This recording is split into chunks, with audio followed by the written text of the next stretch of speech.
Yeah, that is a long intro. We keep adding Gamers United Guild members. The bumper video is going to be 7 minutes long. That's why shows take like 4 hours. Yeah, Niall is Topic right. one intro. Oh, it's like. Oh my goodness. What is up, everyone? It is Thursday night, and it is a great night for Game Talk. And we have an awesome guest this evening here on the NLG show. A long time coming. And he has stayed up for us, which makes it even more special. Brother Gads from GameOnDaily, how are you? Brother Michael, thank you so much for the invite. Thank you. No, it is 2 a.m., but you know me, I have to bring the sauce. And this has been in the works for quite some time, so really honored to be here and can't wait to talk all things with you guys, gaming, whatever.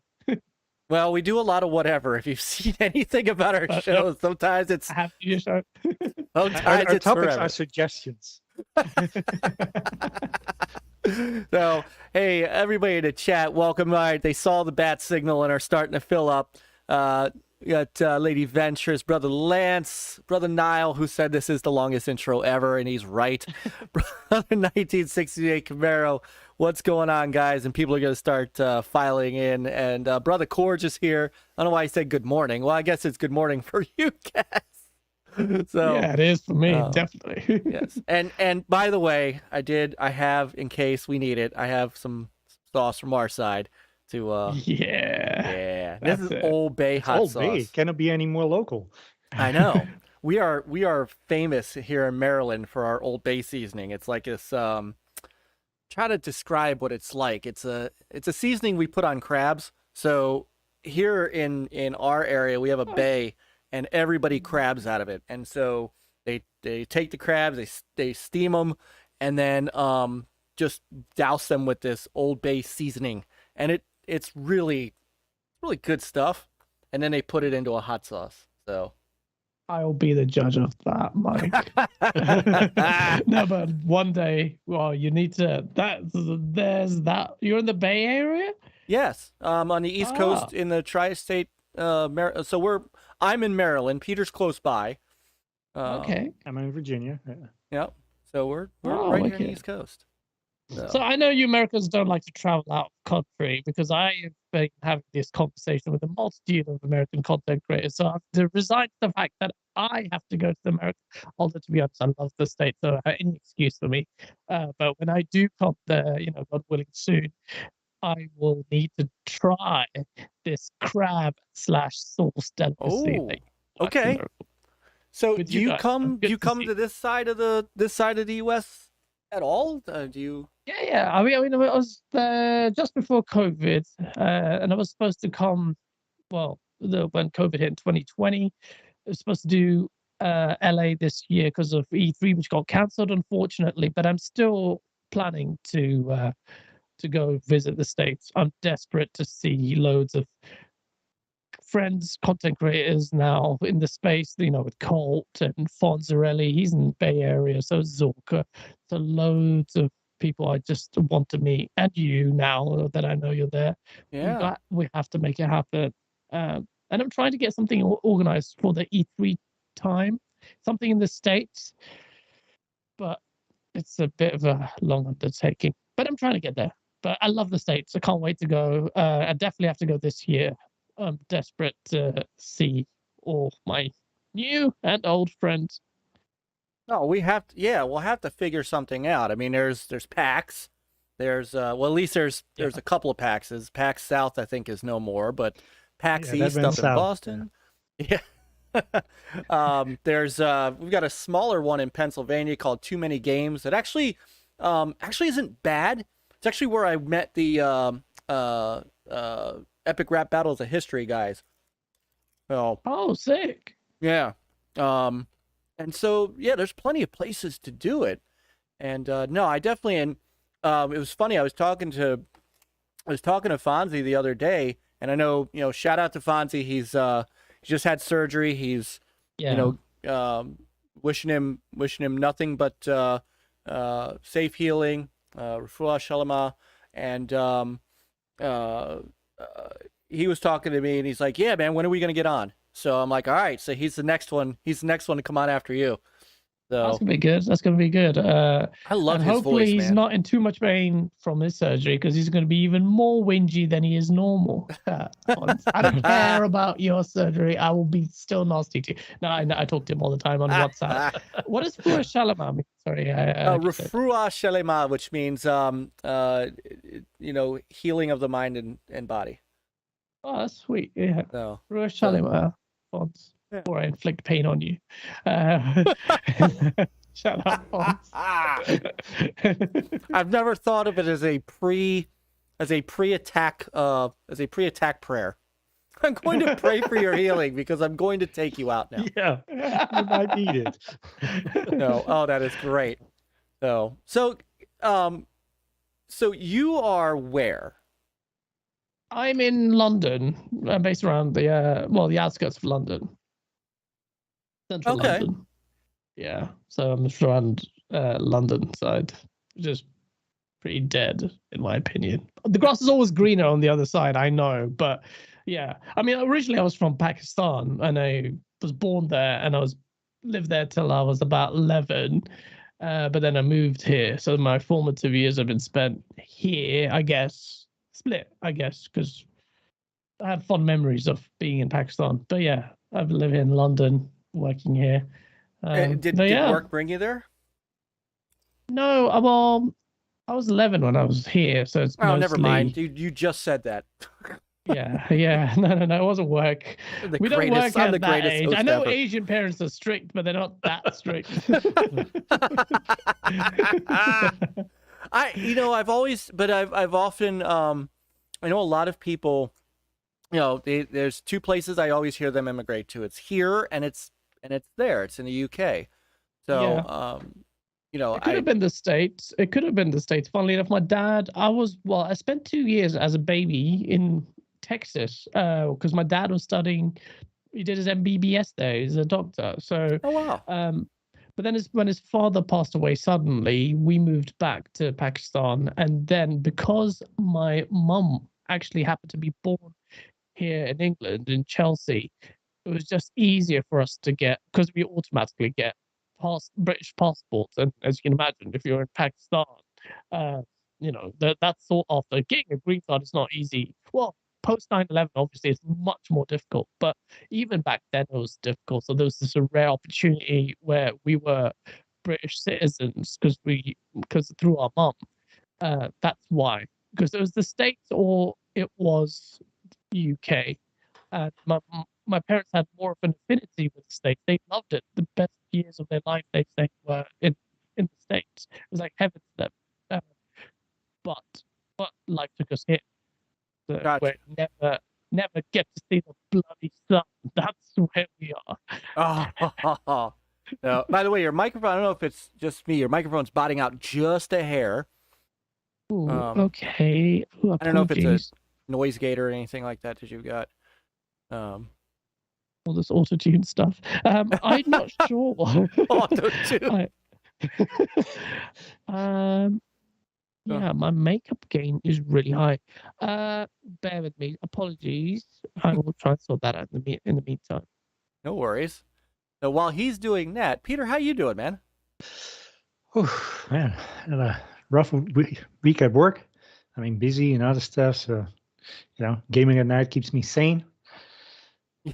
And now we're doing the show, so it's nice and It's relaxed. always good. It's always good. Chris had to spend 2 weeks at Disney, so that's fine. We just find his replacements. So we got, Yeah. So we can't keep Gaz though, because I can't keep him up like this all every week.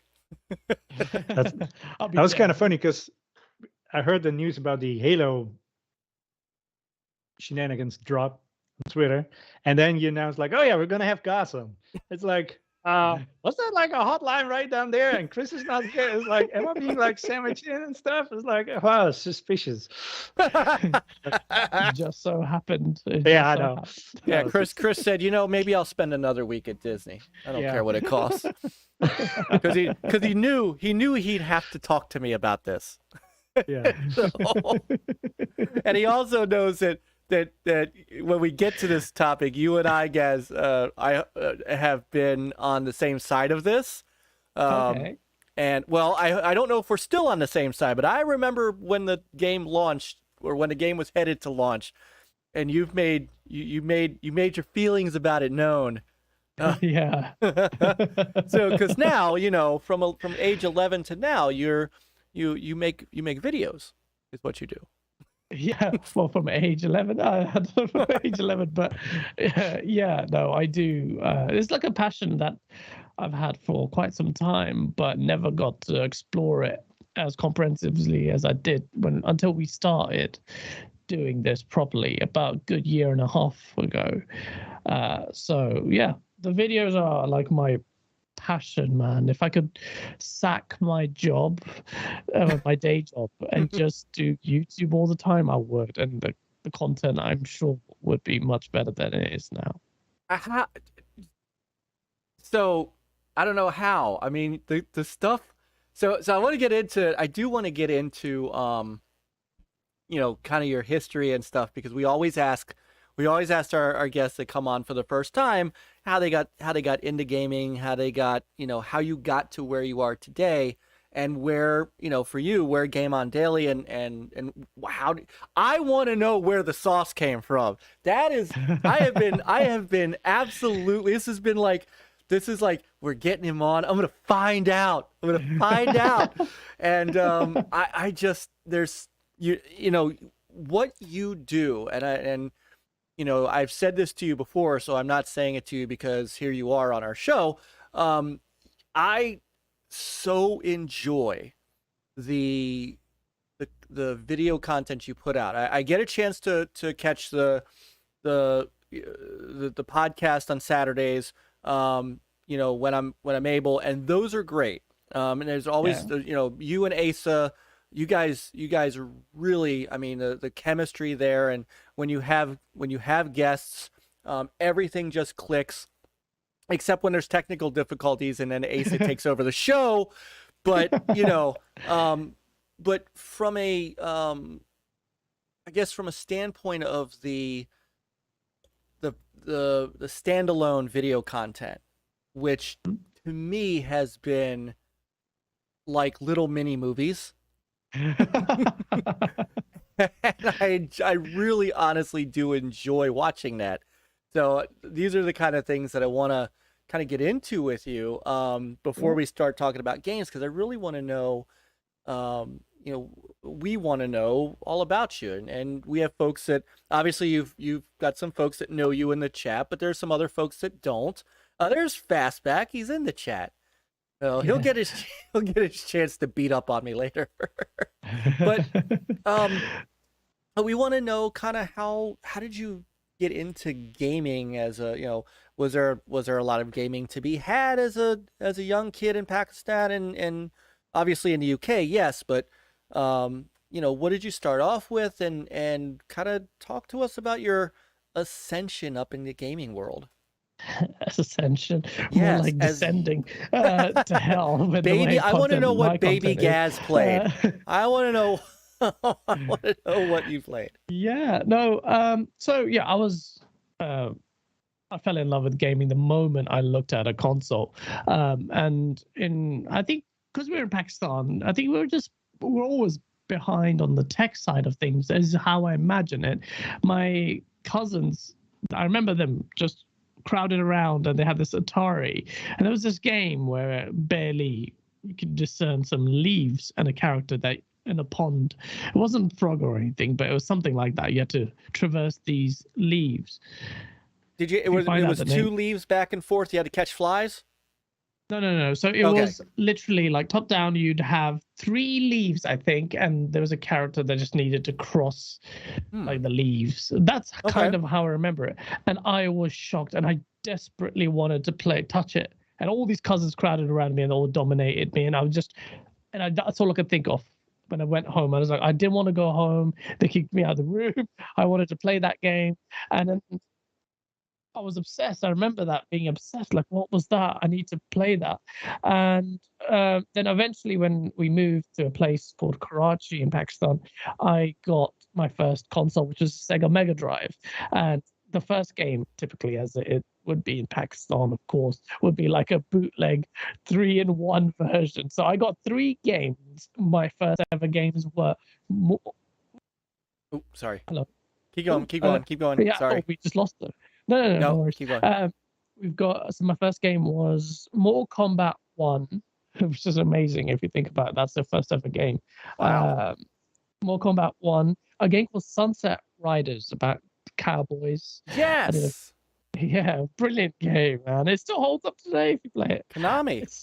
Konami. Yeah, and there was an Aliens game, really scary game that was one of the others. So yeah, I was into gaming, and I was into console warring like immediately off the bat because I had an American. So this is pre 9/11, so there were a lot of expats in America, a big thriving American expat community, and one of the best schools in Karachi was a Karachi American school, and I had an American neighbor next to me, and he had a Nintendo, and I had the Sega Mega Drive, or you call it Genesis, and we were constantly warring on what's better. Immediately, Sega versus Nintendo. So the console warring is kind of an open admission of the shortcomings in my mentality, this tribal mentality of gaming. Obviously, it's turned into something quite weird, sometimes often toxic, often just silly, but the spirit of it is still, I maintain, is good. This is just kind of marks. It's a reflection of human nature, really. It's we're combative, we can be petty, we can be funny, but about the whole thing, obviously, it spills out to ridiculousness, as you'll see in the next Source video tomorrow. And it's been dominating the news about this one chap who thought it was so serious. Oh my God. His medical integrity, I can't. But I love it. I'm so glad he did it. But everyone's like, "How dare you?" I'm like, "Thank you for doing that," because I desperately needed a skit for that week. I cancelled all my skit ideas, and it's like, "This is it. This is it." And there's Cole on the show. You've got a thingy on. That's brilliant. This is one of my favorites because this one, and the one before this, where you were. Which is the one I was trying to find real quick because it's relevant to the Halo thing, where you were talking about how you wanted them to delay the game, and whoever it was. This is it. Oh, is this the one? Yeah. Because this one's called "Are You Happy Now?" So if this is the one, oh my God. Yeah, it's just literally It's they not beat SEO the shit out of you in the middle of the bathroom. They actually went to town on me on that because obviously, like the drowning scene. So I had a signal to my friend, like, if I'm tapping your leg, I can't breathe. So he dunked my head in twice, and I was tapping it for ages, and I had to get really violent. So I can't breathe. I was there for quite some time. But yeah, no, we had to. I knew immediately off the bat that people would not like this, or like, because we have a strong Xbox contingent, but really, I knew it was going to piss people off, and that made me even more motivated to do it. So yeah, and it's not like I didn't believe anything I said. I actually feel Oh no, very it's one of the things that draws me to these is that, yeah, I love watching people going the laser, but when you start talking, and I'm not blowing smoke up your ass here, seriously, when you start talking and start getting, you can see like the passion of this, and when you're talking about this stuff, nobody distrusts what you're saying, like, or even if they disagree, they know where it's coming from, and I violently agreed with you on this. I remember Peter, Chris, and I had a long discussion about Halo. Jesus. and I just remember after having that conversation, this video coming out, I'm like, oh, thank God, because I think I very much commented on this video. Either I tweeted to you or I commented to you about this, and I'm like, thank God. I think sometimes it needs to be said. I think there's a big aversion to not piss. Oh, sorry, I don't meant to swear there. Not to annoy people in for whatever views they have. I don't care. I really don't. I appreciate people have their views on it, but if my views is contrary to what the masses think, I will say it. And in the gaming space, I think that it's really important. And a lot of people were saying, like, Gaz, do you really want to do that? I said, hell yeah. And then I found that surprising that people would try and stop that. And there have been, and I won't mention names, some content creators who would quasi-journalists or call themselves journalists who gone out and said, don't do that, don't stop calling out 343, don't stop it. And I was like, why? I don't have a corporate allegiance, irrespective of what the source may portray with the Xbox, and the character I play is really has an affinity, scary affinity with Xbox, which is reflective of my love for Xbox anyway, and my history defending it. But at the same time, I think the source, I don't think people know how there's a meta message in all of my source videos. And I know, to be honest, I think the source videos aren't as good as in my head, and what actually turns out, I think they're not as good. And I always talk to Fonz about it. I think they're not as good enough to me. But I think there's always a meta message in this. There's self-deprecating humor here. There's also this thing with discourse on the internet where satirical humor is like frowned upon, but there's nowadays the cancel culture and all that.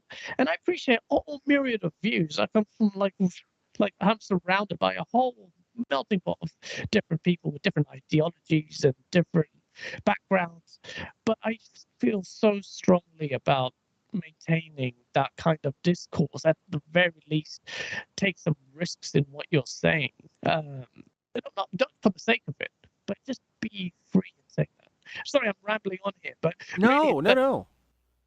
I just generally feel I'm very. Your microphone is dying on you again. This piece of shit, sure, SM70, don't buy this mic. It gives me so many headaches. Here, I will hold this up in your honor. Can you tell me when it's back? Or yeah, I don't know what. I see Gate doing this. I have no idea. I have no idea why it's doing this, and I'm really sorry. No, it's okay. It could just be. I don't know what that is. Sorry, chat. Safe is a brilliant actor, Yodani. He is incredible. He's been like that for years since I've known him. And I just told him, look, this is your time to shine. And we haven't seen the last of him. You guys seem to have such fun with this too, which is the other thing. I mean, you have to enjoy it, right? You know? Yeah, no, if you don't enjoy it, then you can immediately tell off the bat, and the content, it just shows. We have to have a lot of passion for it. And all I think about is the source sometimes, even at work. I just like, how do I come up with an idea? And I have so many ideas. And like, I'm going on a holiday on Monday, and I'm taking, like, I'm just going to see my friend in Rome. And then I was just like, all right, upgrade the luggage to just get the suitcase. Because why? Well, because I need to take my camera, because there's so many opportunities to film the source in Rome. I have to do it. Oh gosh, yeah. Oh man, yes, yes, you do. And I have a really good idea for it, so I can't wait. Nice. And then the big part of that is collaboration with different content creators. So I want to do that with the community. So you saw our Gamers Watch one. Great guys, really new to this space. Harry's a bit of an ass, but yeah, generally that was, it's. Yeah, that was actually really good, and we connected over that because he reached out to me on Twitter because he said. He did their regular show next week. He said, I didn't eat any salt this week. So those guys went, well, shout out to them. They went above and beyond the call there, and I love that. I was so appreciative of the effort they put in there. Bloody Sean ripped off his shirt, for God's sake, and had a salt pizza or salt salt nuts. Sandwich. Yeah, insane. It was nuts. Yeah, mad. You know what? I know why the sound is, because it's blowing up. I apologize. I know this should be better. Maybe. It is better, although you froze. Your camera froze. I can't win today. It has frozen there, and I have no idea why. I have no idea why that has frozen. You know what? That should unfreeze. As you cross the pond, it's a long swim to it's a long get all the bits and bytes down here. This is why, this is why I need Acer. I'm terrible at this. This should fix it, hopefully, but it'll take some time. No worries. But, no. So that's. Sorry. Go ahead. No. Go ahead. No, I was just going to say, well, that's what it is. The source. Why is it called the source? It just happened to. Something I used to always say in my first Twitter bio. I created my Twitter account years ago, never used it until I started GameOnDaily, like a year and a half ago, is when I started showing my face into the social media space. And in my bio I had swimming in the source. I used to always say this thing, swimming in the source, and that's why it just happened to be saucy, and it was like it just woven into our conversation. That's saucy. Oh, that's a saucy take. And before I knew it, it just naturally became associated with the sauce. Plus, it just so happens I love my spicy food and hot sauces, so I guess maybe that influenced it. I'm with you there. I love spicy food. Yeah, you're still frozen, weirdly enough. I have disconnected my camera. I'm standing up right now trying to figure out this again. Well, while you are doing that, I will say hi. I want to give a quick shout out. Brother Noof is in the chat. Noof Nukem, our newest member of the Gamers United Guild. He joined us this week. We're so happy to have him. Dude has content out the ears. He has an unbelievable Tuesday night show. And he's got a Sunday morning Good Morning Xbox show, and he's got another one coming up, a PlayStation show coming up. I wanted to just say hi to him and Brother Triple Lindy. So also Brother Toolman. Who else did I have missing? Sister Lupa's here. Everybody's filing in. Eating Paste. Brother Pace is here. Oh, hold on. Sorry, I'm just toggling that in, so please bear with me. And then the camera takes a while to power up because it's really ancient. You should take you should sell these videos on DVD, and then you can afford a camera. Yeah, I know. I really need to spend more money on gear because I think there he is. Oh, yes. So I've sorted that out. Now you're frozen, Myke, and I'm frozen too on the screen that I see. I was going to say, what? No, And we can hear you much better now. Oh. Cool. Perfect. Back to where you should have been at the start. I'm sorry. It's okay. See, we could blame it on the fact that it's 2:30 a.m. over there. That's my get out. That should get out. So, and by the way, I just wanted to say, I said it kind of the backstage, but I want to say it out here. We really do appreciate that you're staying up and hanging out with us. I mean, that does mean a lot, man. It really does. I know it's hard. My pleasure. I know it's hard to catch us. I know, we start so late, which is why GameOnDaily is on Saturday in the daytime. Yeah, it is. It's 9 p.m. for us. But Right. yeah. Right. It's like, I think it's like 2 p.m. for us. I had to finally, because I couldn't figure it out. I have to mea culpa. I had to finally go to the channel. I had been subscribed for the longest time, but I finally had to hit the freaking notification bell so I could figure out when you started. Oh yeah. So, Saturdays Those are don't kind of even work. Yeah, and not all the time consistently anyway. But No, well, it's great because I can watch. You guys are also kind of safe to listen to around my kids, so for the generally, most part. but we don't impose the part. rule. Yeah, for the most part. Plus, guests get free reign to shout out expletives, and we don't want to set a hard rule. Especially, I think we like the free flowing discourse. At the same time, we do appreciate it's a thing. I don't mind if the guests swear, but ideally, I said say, look, can you not swear, guys? I'm like, all right, I won't swear. I've got a beep button so I can say whatever I want. That's fantastic. No. I also wanted to say too that I do, one of the things that I appreciate, that and you kind of just you were just talking about it,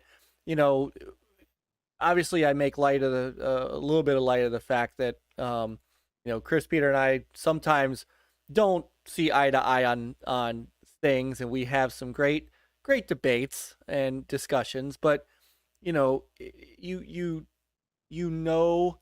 that at the end of the day, you're family, and there's no I think there were two such discussions that got fairly heated. One was about Halo Infinite, of course, and one was about my desire to see Xbox Studios at least announce things so that we know what the hell's coming. And it was basically there was some heated discussion over that. But then we shut down the show for the night, and then we're in the Skype afterwards going, damn, that was a good show. That's great. Yeah. So the conflict and that kind of one thing we're really mindful of is we don't have an echo chamber. And a best show is where there is a dissenting opinion, because then you challenge those, and then that's where you have actual conversation with people.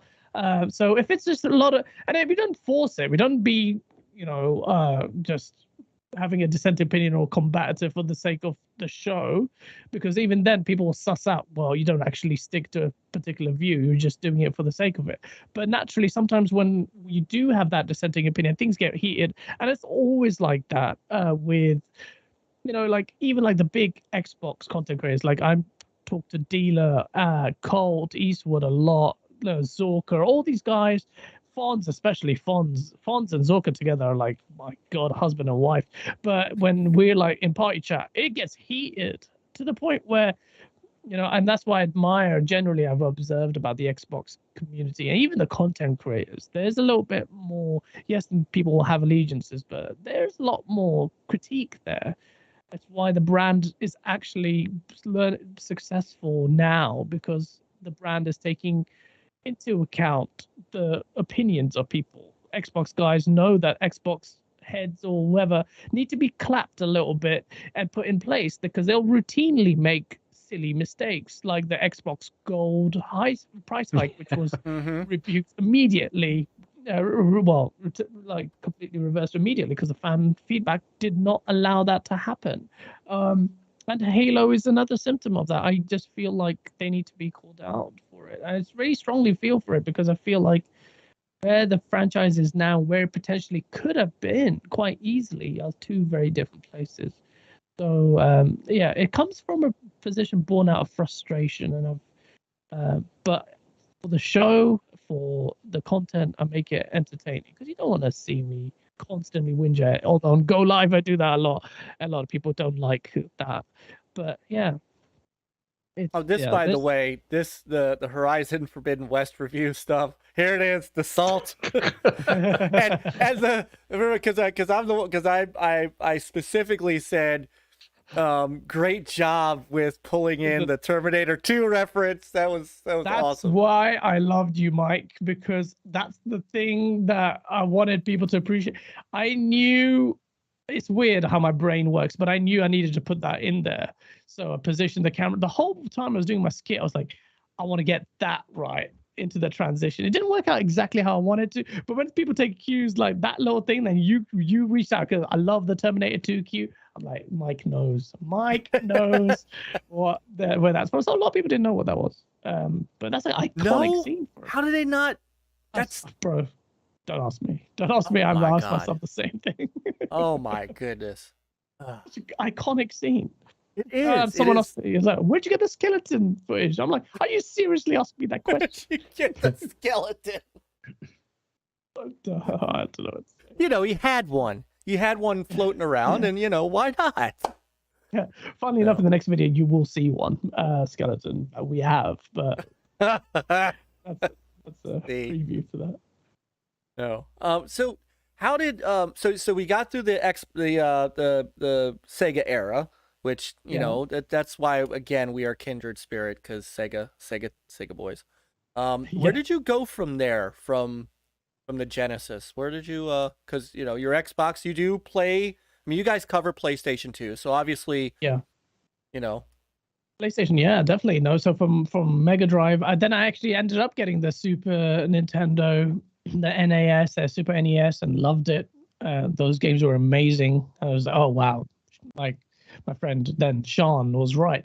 This console is maybe better. No, it's not. I love Sonic more than Mario, but I love this game as well. So I bought the Super Nintendo, the NES. Then I got the PlayStation, and loved it. Got the N64. Again, there was a rivalry between PlayStation and Nintendo, between my cousins this time around. I bought the PlayStation and immediately thought I've lost, because then I only had a demo at the time. I couldn't afford a full game. I just bought this PlayStation, but they had Super Mario 64, and that just took over. That was something else. That was such a watershed moment in gaming. And the N64 housed some incredible games. Some of my favorite of all time, like GoldenEye and Zelda, Ocarina of Time. Ocarina of Time, Wave Race. Yeah. Wave Race, Pilot Wings, all these little games.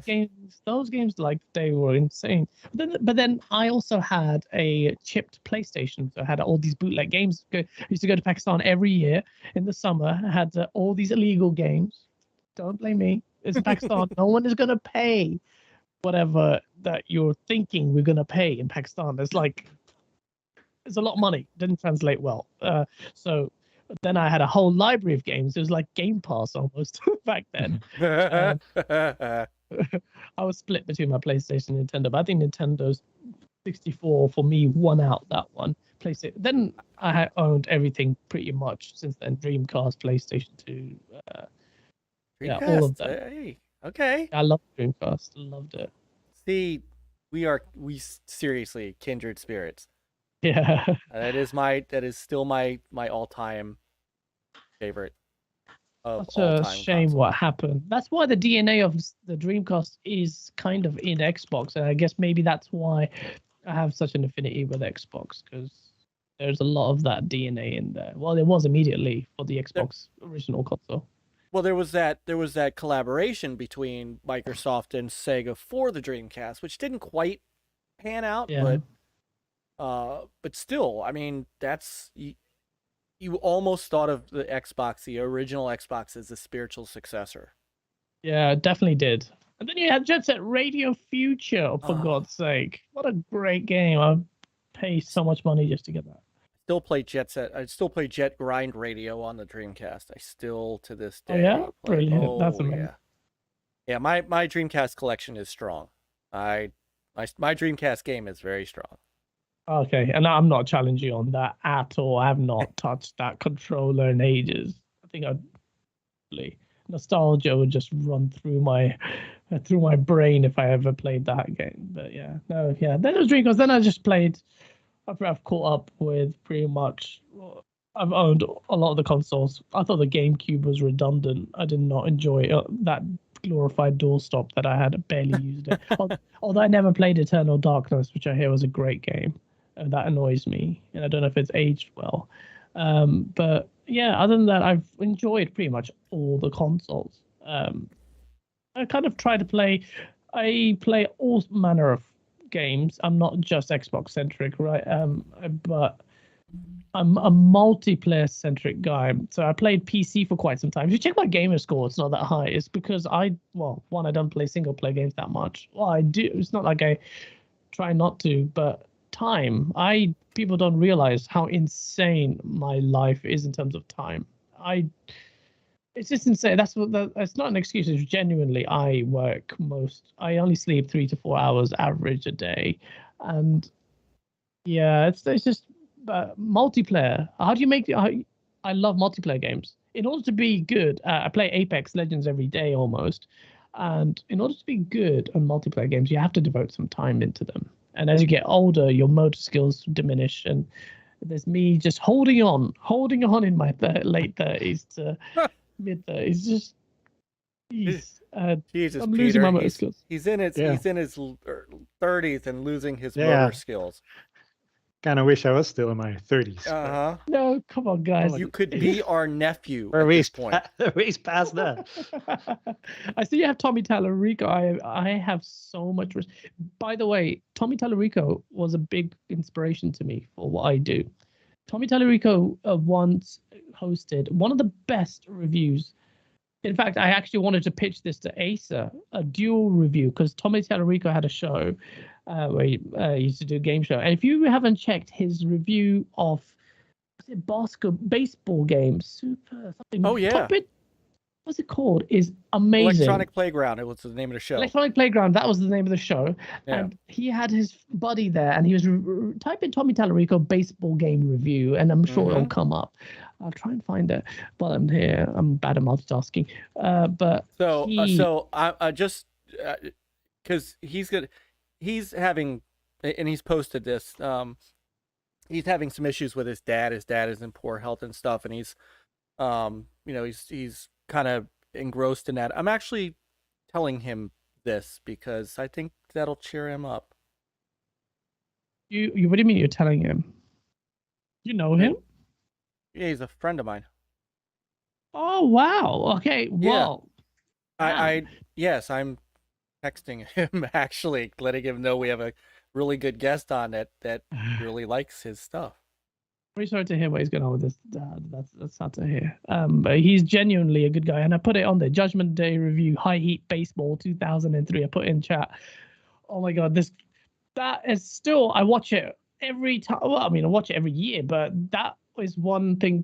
The spirit of that is amazing. It's like you'll see if you watch that video why a lot of the source stuff, and I just loved it. I wanted to do this kind of dual review idea like he did here, and like we'll have dissenting opinions, but I've never managed to get around to it. But yeah, so I saw Tommy Tallarico's name in there, and a lot of people won't know who he is, but us oldies, we do recognize. We do, him. and I love his soundtracks, his music. In fact, so you should have recognized our opening music. That's his soundtrack from the Terminator on Sega CD. Oh, so I'm not that au fait with his legacy. Tommy Tallarico, I'm a fake fan. No, I saw his High Heat Baseball. I know about him and especially in the music space. That's what his legacy is in the gaming space. He's incredible. His legacy for me is his music. Yeah, I'm telling you, he loved your High Heat Baseball review. Yeah, definitely. Yeah. And I just love his personality as well. Like, I don't know what it is, but it's just, I wish he came back. I feel like in the industry needs him to come back. So you don't know, do you? I don't know why. So we've had him on a couple of times. He is in the middle of trying to launch a new Intellivision console called the Amico. And they're working on trying to get it to manufacturing. COVID's given him a little bit of a headache with this. But yeah, he's actually behind. He's the president of Intellivision. He took over when Keith Robinson passed away, and said Keith Richardson. Holy shit! When Keith Robinson passed away, and he is trying to bring out a new game console for families, and families with kids, and some of that old retro reimagined stuff, kind of like what the Atari VCS is trying to do, but on a different level. Okay. Yeah, so he's still, and that's how I met him. And there's a bunch of people in the chat. Retro Bro is one of them too. We talk to him all the time.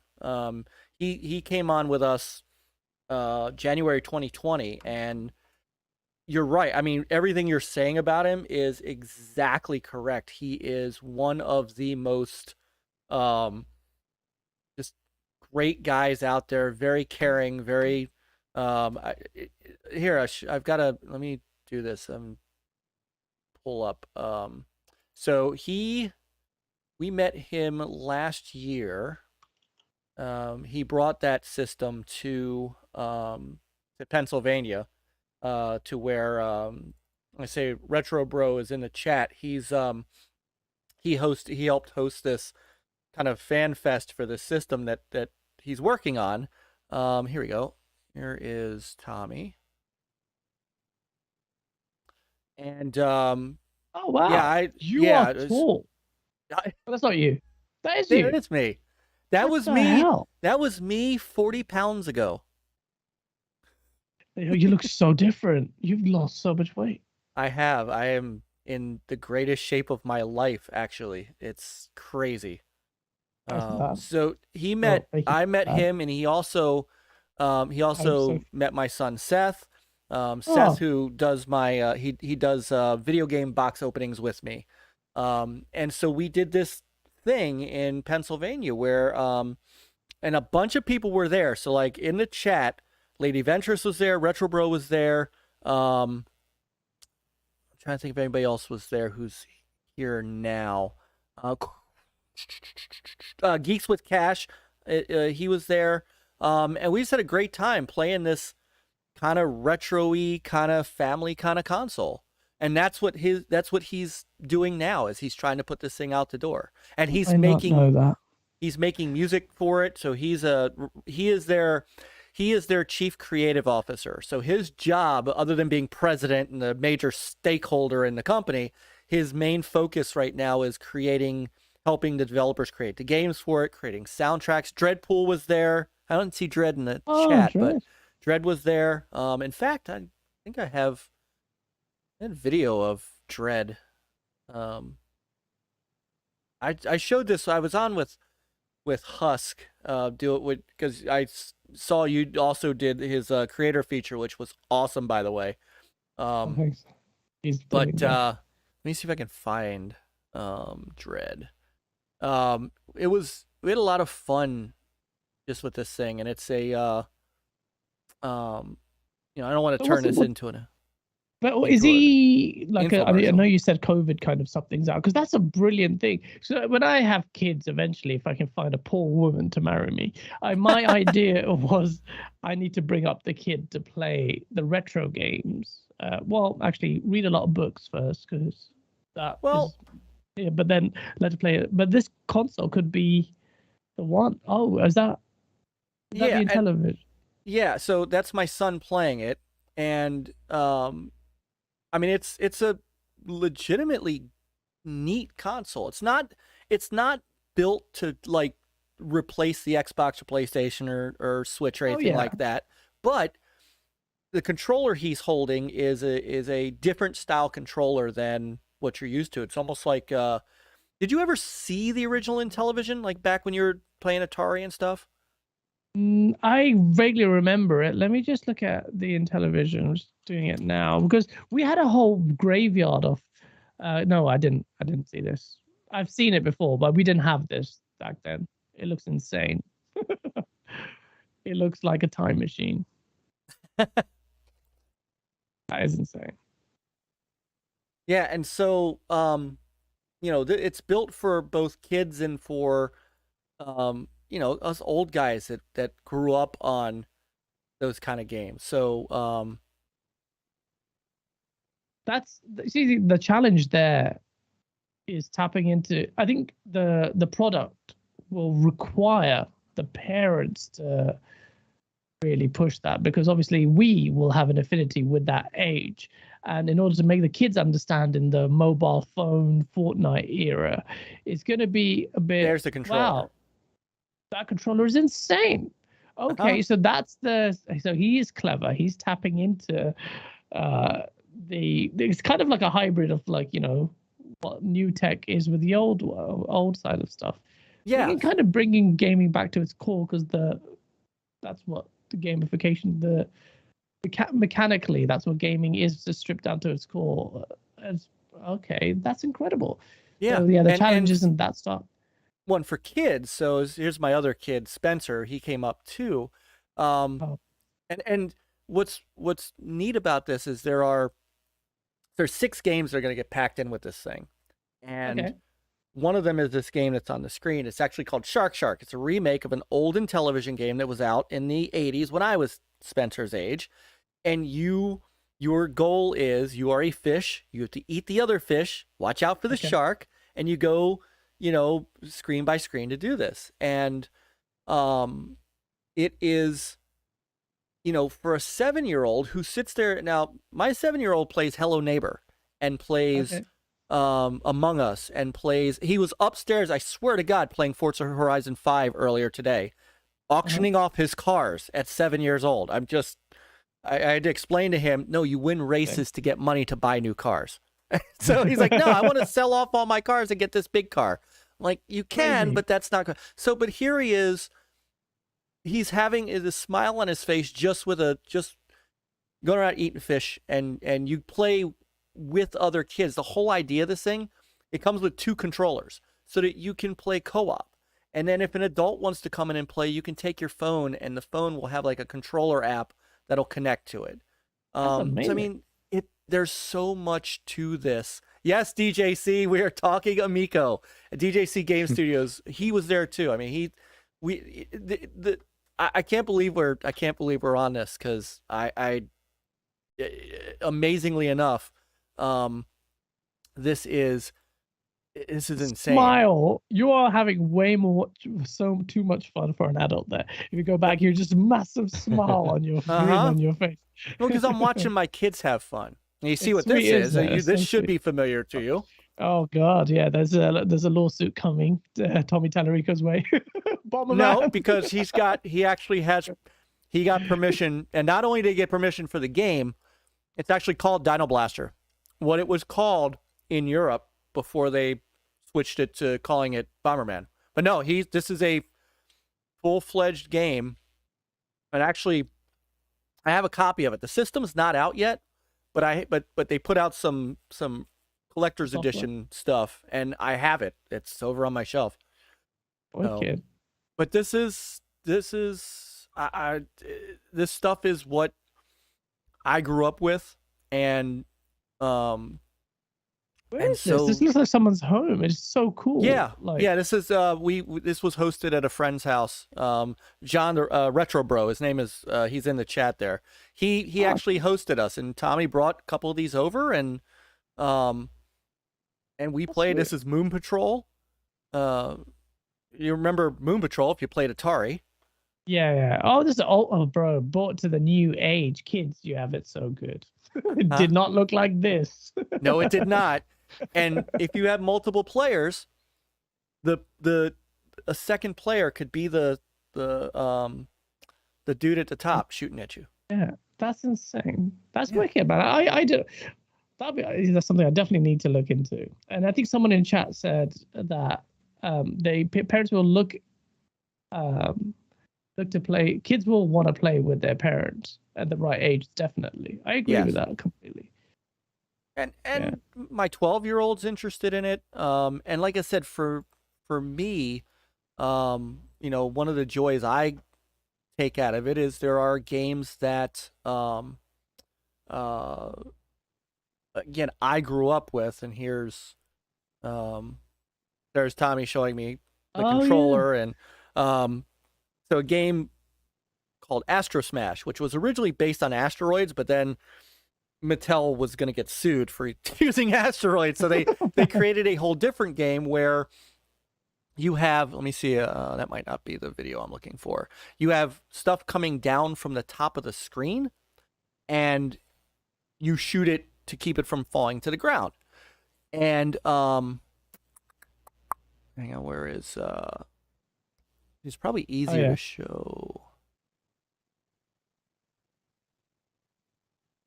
I had it.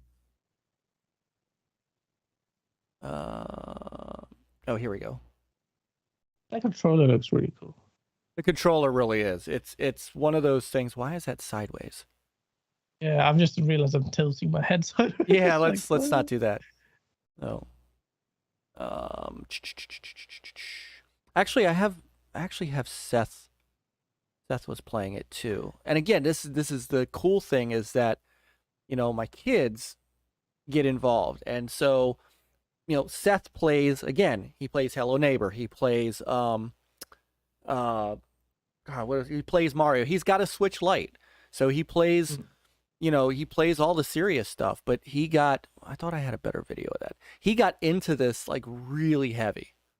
You can tell, I don't know what Tommy Tallarico is saying in the back, but you can just see from his mannerisms, he's just vested in the smile. See, something about him always gave me like good vibes. And I'm very brief, whatever I've seen of him, just like, you know, the guy's got good vibes. And he's an amazing dude. I mean, I can't speak highly enough about him. He is an absolutely amazing man. The fact, look, that like as I said earlier, he's a friend of mine, and there is to say that, I don't know why it's doing this, but you can see if you kind of, you know, I can see it. Yeah. Just think of that as a vertical shmup instead. But you know, the guy has such a pedigree. By all rights, he shouldn't even give me the time of day. It would be like, you know, thinking Phil Spencer was my friend, right? It's not. But this guy, you know, down to earth. Yeah, it's down to earth. I talked to him the other day. You know, I've been sending him, you know, well wishes on his dad. I mean, he's just a great guy, and the stuff he's got, you know, again, these games that he's working on. They're not big games. They're not flashy, super, you know, it's not 4K with ray tracing and all this stuff, but it's just no ray tracing. No ray tracing. No. Oh, have a great night, Yadani. Thank you for stopping in. No. Thank you, Yadani, man. Thanks for dropping by. So yes, I mean, that's the beauty of what he's doing, and you know, like I said, the last kind of wall he's trying to climb over now is getting this thing on the assembly line and getting it out the door. The stuff is finished. Like I said, I've got some finished games up on the shelf. You know, trying to, as you know, you can't even buy a freaking PlayStation 5 or Xbox Series X right now. You can barely get anything electronic, and so, you know, a small guy like Intellivision trying to put this thing on an assembly line is kind of tough right now. So with the silicon shortage and all that, yeah, they could. Yeah, this is brilliant. I can imagine doing a very saucy advert for him if you ever wanted us to do it. Hey, do you want to raise your kids right? Oh, actually, I can think of the idea now. Like this cracked out mom and dad, like just waiting for the PS5, and the kids are absolute terrorists. And then you got a peaceful Myke Muller's family, all wholesome and everything. It's because we have the Intellivision, bringing you back to the core of gaming. And then you go switch to the kid, like with his crooked teeth, his mom is injecting herself, like, I'm not buying you V-Bucks, you son of a... Copyright that idea. Don't you dare say it. Take it. So Fine. so his response is 3 hearts. So he really appreciated that. Oh man, that's insane. That's so insane to me. Jesus, that's so That's crazy. That's mad. Wow.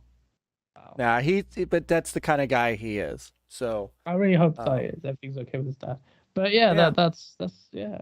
I can fill you in on more about this. I don't want to make the whole show an Amico Yeah, commercial. we'll talk about it after. We'll talk about it. And definitely. when we do get it, we're going to be streaming it. Seth and I are going to be unboxing it and stuff like that. So you get a chance to see. But I'll talk to you more about it because I mean it really is something that. And there is a European. They are bringing it out over there. They're bringing it out to UK and they are. They're pushing. They're pushing to get this out the door, and I'm got my fingers crossed that they get this thing over the line because. Yeah, no, honestly, I mean, that's what GameOnDaily is. Literally, well, I know seeing Tommy Tallarico as a small guy is weird. He's not. He's actually an industry legend, but at the same time, he's contending for space, battling massive multi-billion pound conglomerates.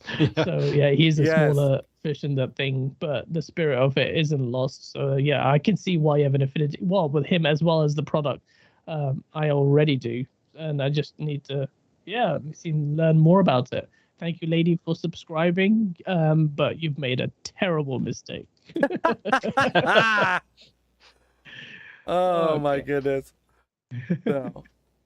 Well, she don't worry. She's an adult. Okay, that's good. Sometimes. Sometimes. I apologize in advance. No. That's all I'm saying for the content you see. DJC, have you ever played Pac-Man on Intellivision, Myke? Please discuss. I can't say that I have. I played Pitfall, but not Pac-Man. I played Pac-Man on the Atari 2600, if that's what you want to call it. But no, not on that. Okay, so it is. Wow, we spent an hour talking about you, which is awesome, and Intellivision. Viewers. Who's this guy? No one wants to know about gas. Let's talk about games. No. How did GameOnDaily come about? I mean, because you guys have amassed. I mean, you guys are huge. I mean, you've got 10,000 subscribers. Your stuff pulls great numbers. How did you get this started? I don't see it that way. I think our numbers are poor and we haven't got enough stuff.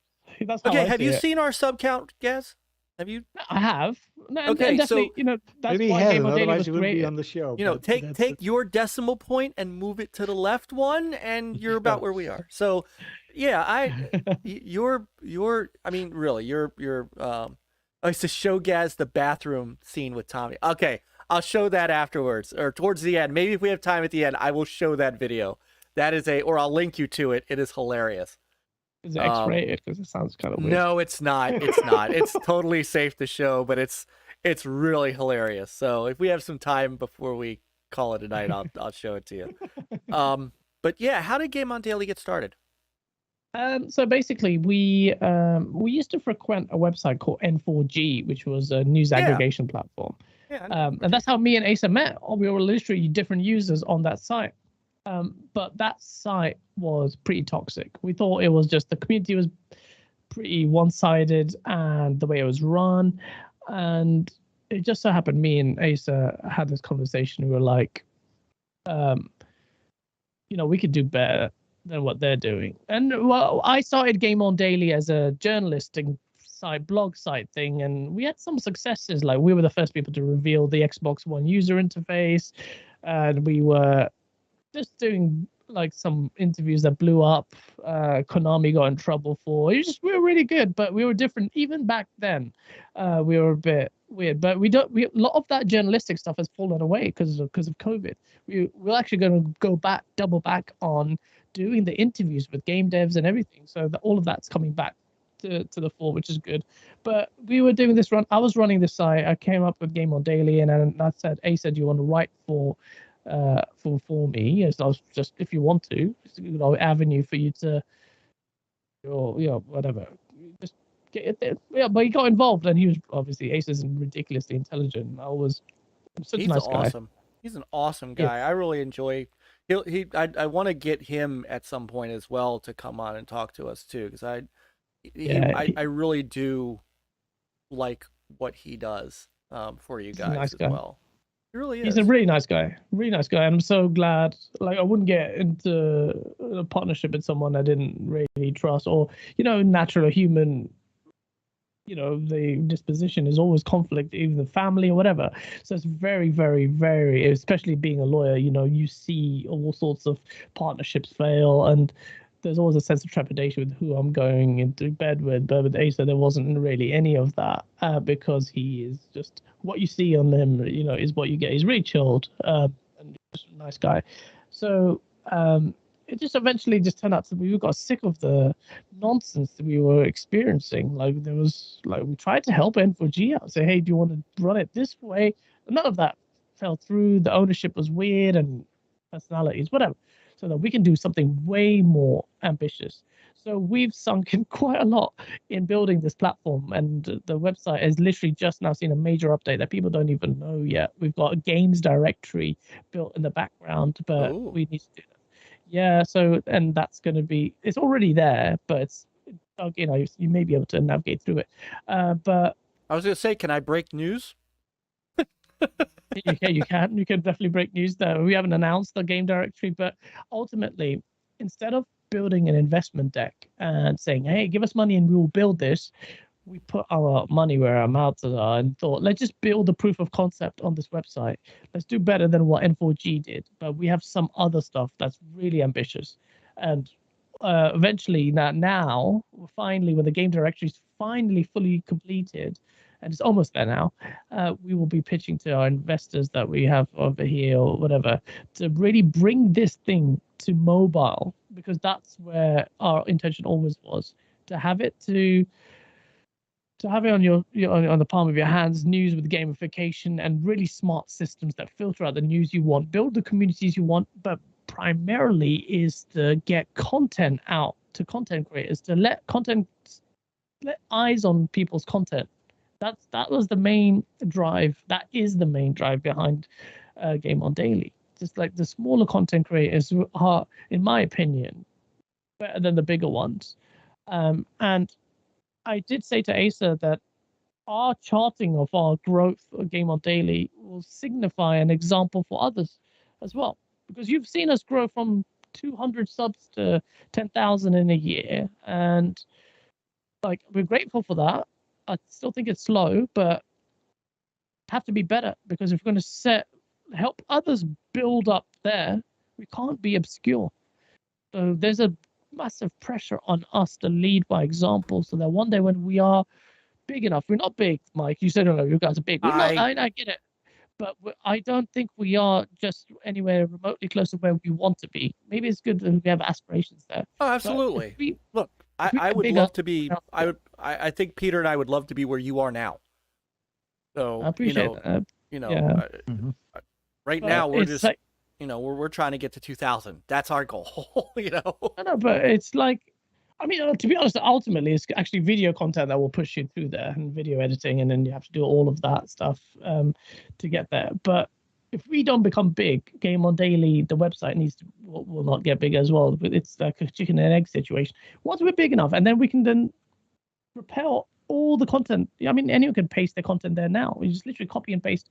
Once you've made a red account, put your YouTube show in there straight away. Copy and paste. Boom. The episode is there. Pre-populates the information. Pick the platform. Done. It's so quick. And we don't even market it well, but we will do once it's. Most people would be marketing this aggressively, but we have this quality bar we want to hit. I don't know. There are a lot of challenges there. We've spent a lot of money, a lot of time. It's been a learning experience as well. But GameOnDaily is our passion project. It's literally our passion. That's the thing I can take pride of more than anything. It's a gorgeous site. An absolutely gorgeous site. The usability is everything. We wanted to put ads in there and chuck it in there. We just thought, nah, we want to make the user experience really ideal for people. So it's just like we need people get the ads in the motor or something. It's just user experience is key. The raw feed, gonna go. Like we just want it to look nice and operate well. You have a retro section. Yeah, I would do a lot more with it than that. But yeah, retros. Might have to reach out to you about that. Yeah, man, I want to do like a retro section, like video series as well. It's just time, man. There's so much I want to do. Time. But yeah, so that's it. So we got really good intentions there, and it's really build at the forefront for people's community. It's like, how do we get their content out there? And I'm not even just blowing smoke up. That's literally what it is. And one day we'll get to where we are. I can't wait. Well, I think you're well on your way. I mean, I'm impressed. Thank you. I mean, I do impress easy. Peter will tell you, but Yeah, Yeah, that looks good though. it does. It does. So, And also the name is very good too. Yeah, it's just GameOnDaily. yeah. I don't know how I landed myself in such good names and things. GameOnDaily. Yeah, That rolls is- off the tongue. did it just come to you? Yeah, there was going to be a Game On, but someone else already existed, and then they owned the IP for it as well. GameOnDaily, we owned the IP and registered it, but I desperately wanted Game On. But GameOnDaily just works, I guess. It does work. Yeah, it does. It does. That's the one thing I never did. I should have. I still have a business license for LG here in Maryland, but that's just a business license. I never. Now there's like, Nintendo just bought Next Level Games. I'm like, damn, we could say Nintendo bought NLG. Yeah. IP ownership is a nightmare anyway. Yeah, and we're not. I in mean, America. we're not that. It's not that. We love this, and don't get me wrong. I don't want people to think the wrong thing. We absolutely love doing this. Peter and I have a great time together. But this isn't, it, for us. So Piece of Dark CMF. Thank you for the super chat. But I want to thank you for the happy birthday wishes, Dark CMF. you just get them all the time. We actually have two, Peter. I missed. Lupa has one for you too. Oh, thank you, Lupa. Lupa's lovely. Yeah, Lupa, member for 14 years, friends of NLG. She said, awesome 14 NLG show. months. Love you guys. Hit that like, please. Yeah, smash that 14 like button. months. 14 months. You Yeah. said 14 years. Oh, I said 14 Yeah. years. Dang. It's been I was like, 84 wow, we got back. years. It's been 8. I feel like I aged quickly, but that's probably why. And also, Super Chat from Dark CMF, $10. Awesome show tonight. Happiest birthday wishes to Gas. We all love you, brother. Okay. You too, Dark CMF. All right. Before we get to what we're going to gaming topic, I gotta know, why is it always your birthday? Us Dark CMF, the piece of. So basically, all I did was shared a tweet where Phil Spencer said happy birthday to one of his staff, like in a video, like he did, and I said, "Oh man, I'd love it if Phil Spencer wished me happy birthday, but the chances are more likely that he gets a restraining order against me." And I joked about it, and then someone said happy birthday, Gaz, thinking that I thought it was my birthday, and then I said it's not my birthday, and Dark CMF, the miscreant that he is, saw as an opportunity to just copy and paste that until I got he I don't think he realizes how well he executed it, because other than the fact that the whole of the internet is basically wishing me happy birthday in our community, I got DMs from Tim Dog, I got DMs from loads of content creators, happy birthday, Gaz, and I felt so bad. I'm like, it's not my birthday. They're like, but why are people wishing it? They're like, bro, it's just some troll. I didn't even have to explain it. I was just like, started explaining it. Then I was like, it's just a troll thing. So well done, Dark CMF. Respect the troll there. That's something I would be very proud of if I managed to pull off. But he's a great guy as well. So shout out to Dark CMF, you piece of. Oh, we're glad to see him tonight in the chat. Oh, I've seen it. He's been in here before. It's, Thursday night is hard. Thursday night is not an easy night for people to watch our show. Thursday sometimes night is. sometimes when people come in and then we'll be like, "Hey, man, it's been a minute," and they go, "I keep forgetting it's Thursday." Thursday is an easy day to forget. Oh man! All right, so it is almost 10:30. We've gone 90 minutes. We ought to talk about some game stuff. Because it's what now 3:30 there for you. So we ought to. Lupa. Don't be under pressure, man. For me, just do whatever. I'm No. here. If you're here for 3 hours, I'll be here for another 3 hours. All right. Well, I mean, the great part is that we this is what we like to do here is we, it's more than just, I'm not trying to interview you, obviously, but it's we love to get to know, our fellow content creators, our fellow.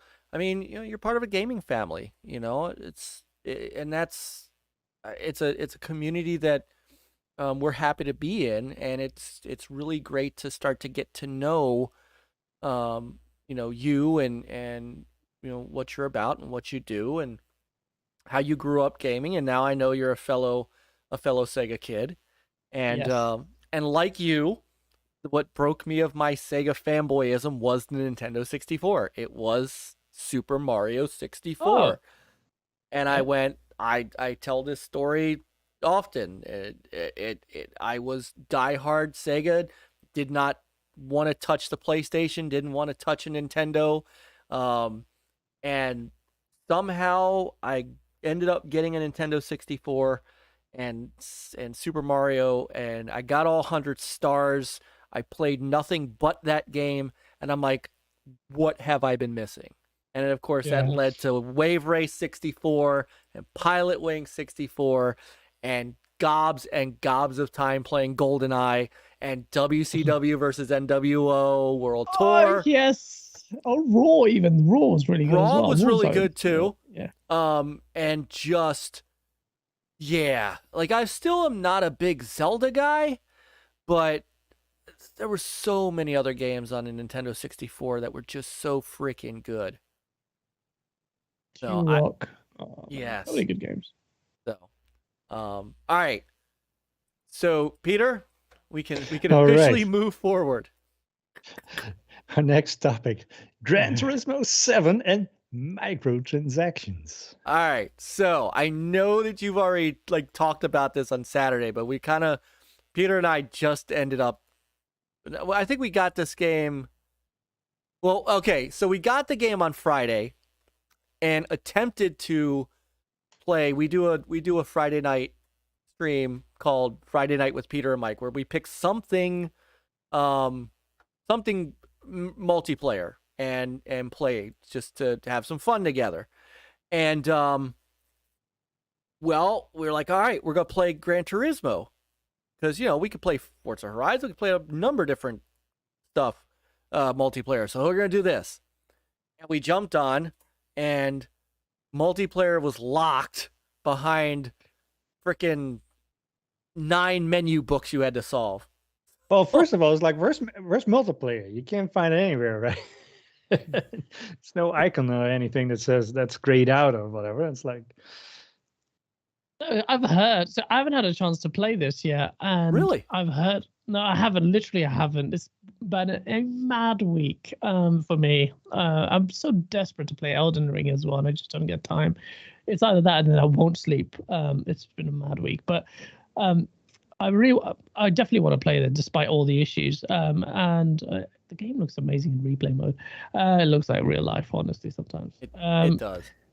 But I've heard, and this is where I guess you can enlighten us. I didn't realize, but a lot of some of the reviews actually mentioned the clunky menu system and just was a problem.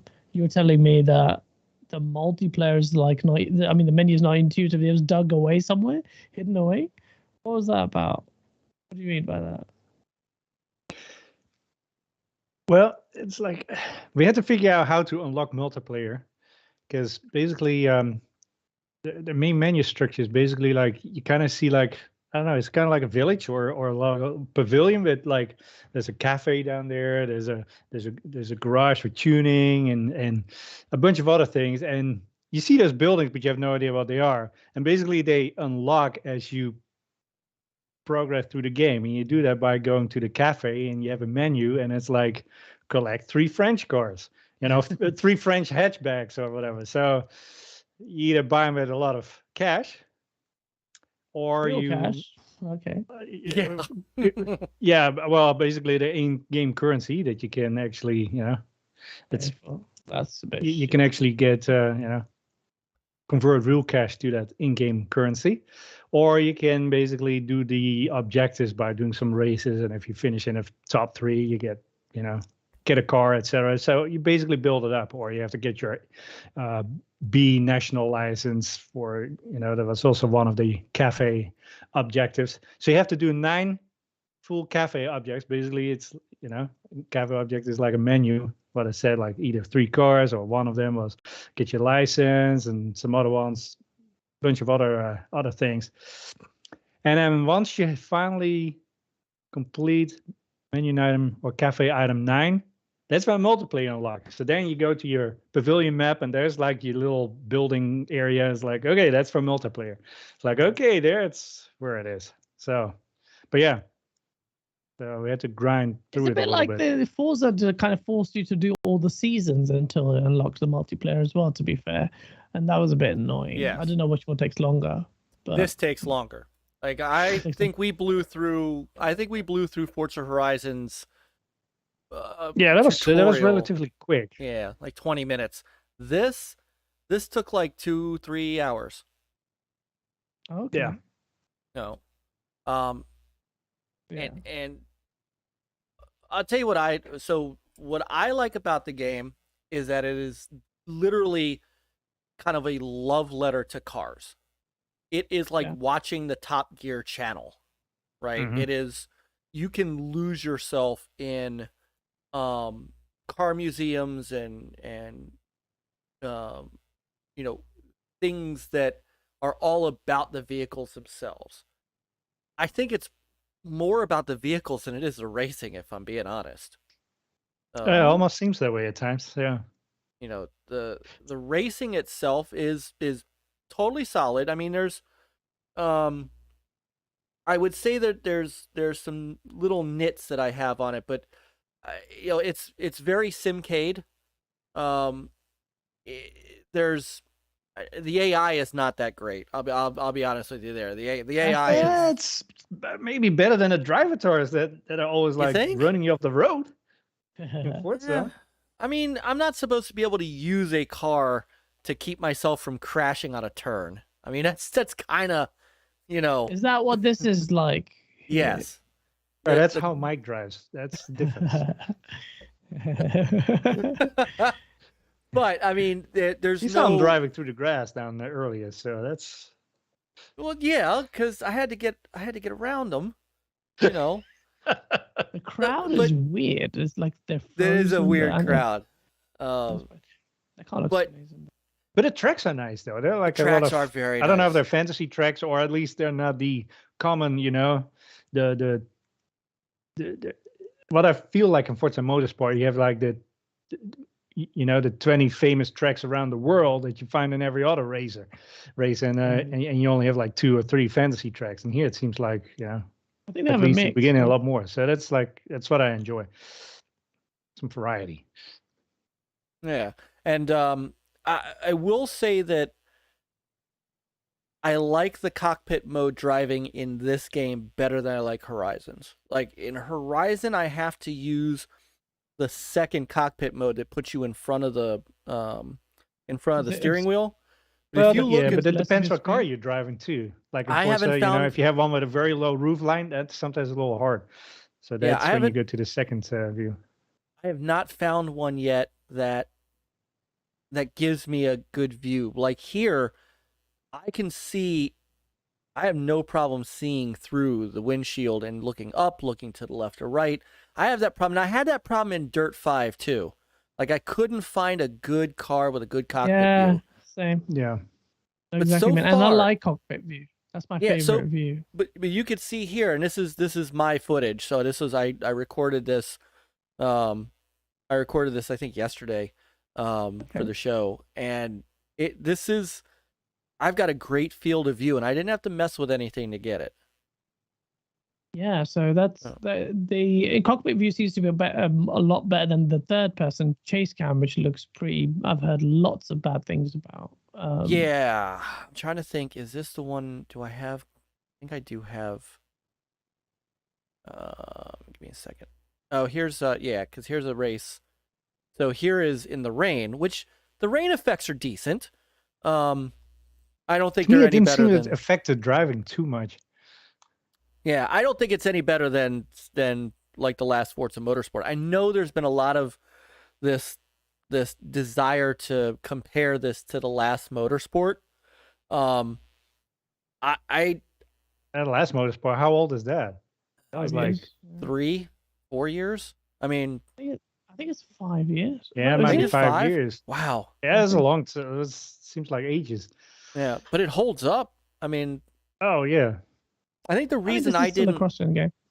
Yeah, well, that's true too. That this is a cross-gen game, but I don't know that necessarily did as much. I don't know that I buy into the cross-gen thing, as much as other people do, because I've always viewed it in the same way of PC gaming, where scaling across hardware, is kind of how you handle that. I don't know. This game will be, I think, amazing in VR. I can't wait for the Oh PSVR. my goodness, Oh yeah. that's gonna be great.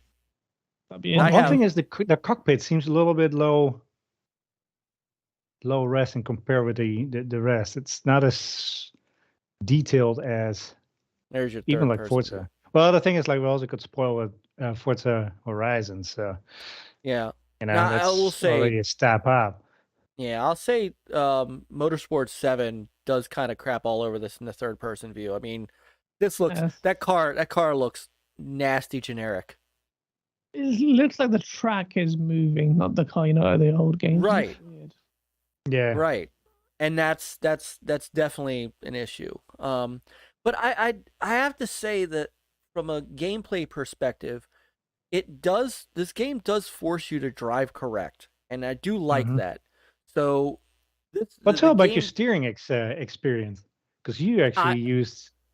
I use the motion control steering, and I won't switch. Like, I thought that I was gonna hate it. I thought I was like, let me try it. It's gimmicky. I'm sure it's gimmicky. I'm gonna do it for a race or two, and I'm gonna switch to how everybody else races with the left stick. But no, what you're seeing is me racing with the motion controls, and That is crazy. I am That's crazy. yeah. Okay, I can see why you're off the road now. Okay. Hold on, let me get to it. Here we go. So, actually, this is a pretty good race, but I have little issue with cornering with. Controls? That's insane. Yeah, I have okay. little. It is that accurate, and I am not exaggerating at all. It is that accurate that I can corner, I can brake. You'll see. Hopefully this is a good race.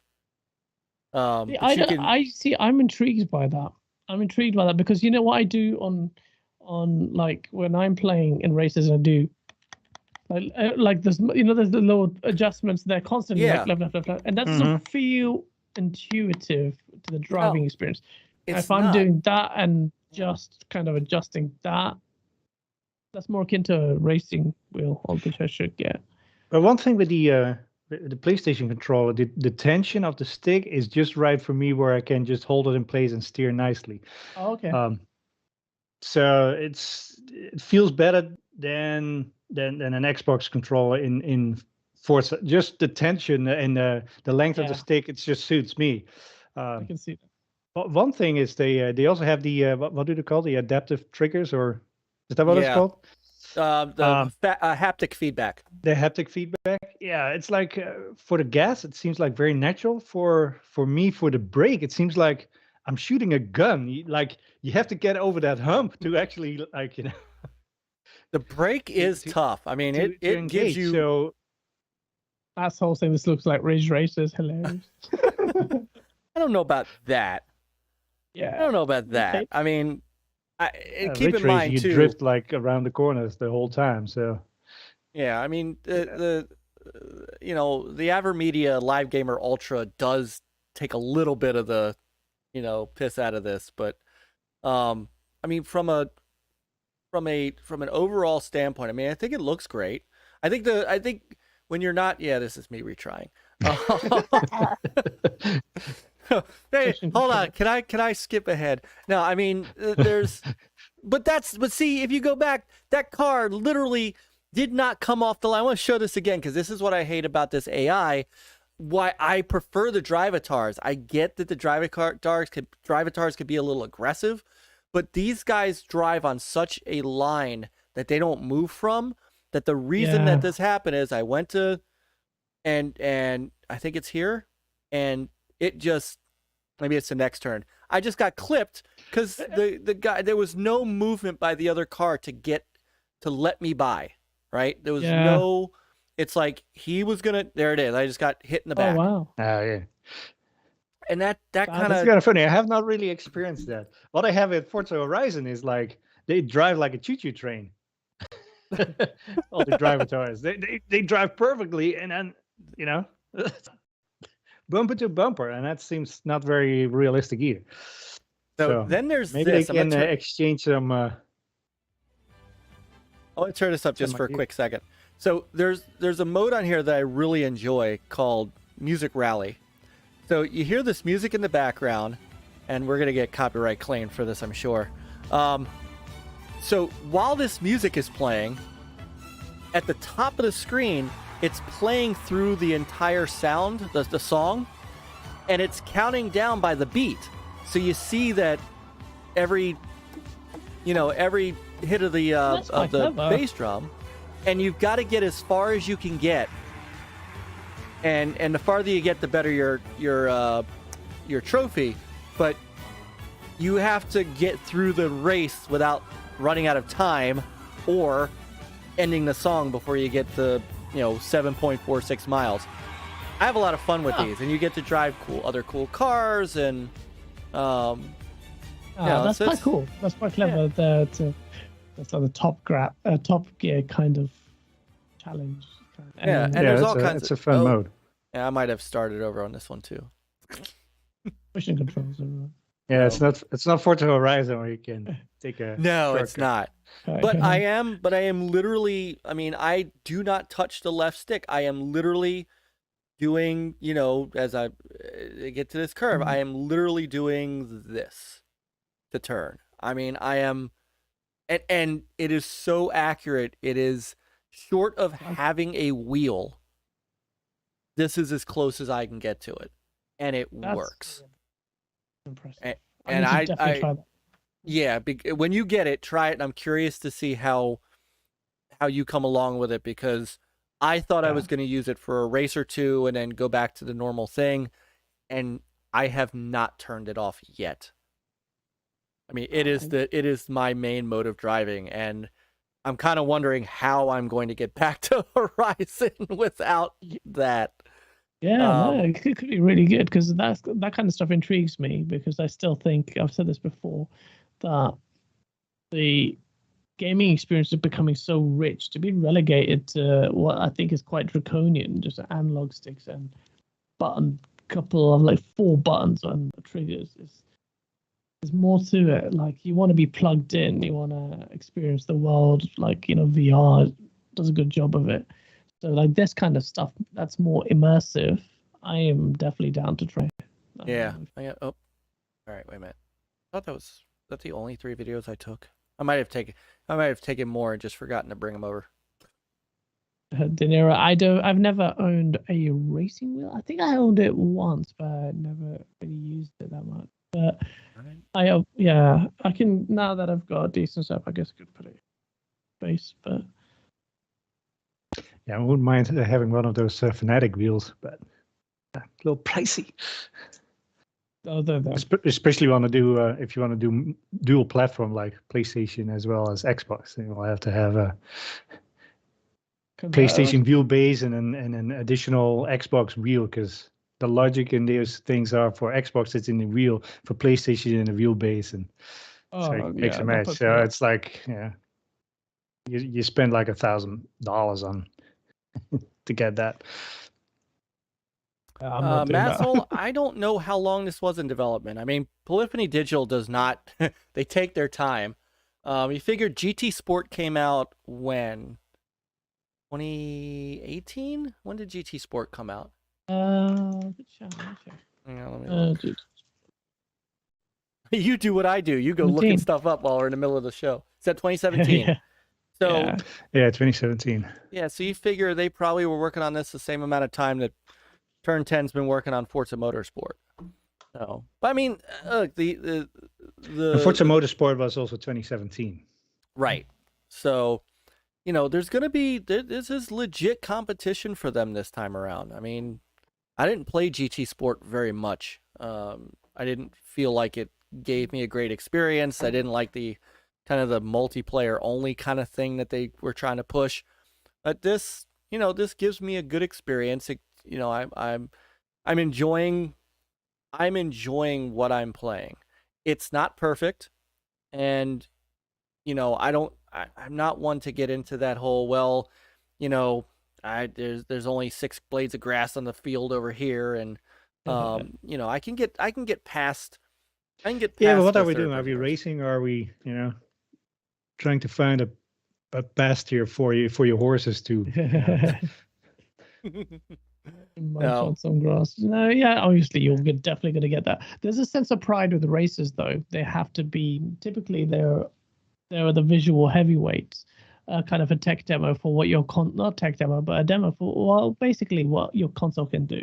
So Gran Turismo games typically really impressed. I remember back to the PlayStation 1, PlayStation 2, and 3 days, they were like, wow.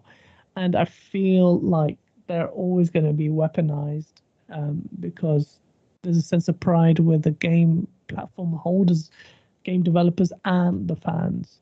So that's where that kind of rivalry comes from, on top of the fact that Forza kind of is regarded as taking the racing crown. But the visual aspect of it is really important, because races are where uncanny valley comes in, where you can't really sometimes discern reality from the game because it looks so real. That even this footage that's playing right now looks really impressive.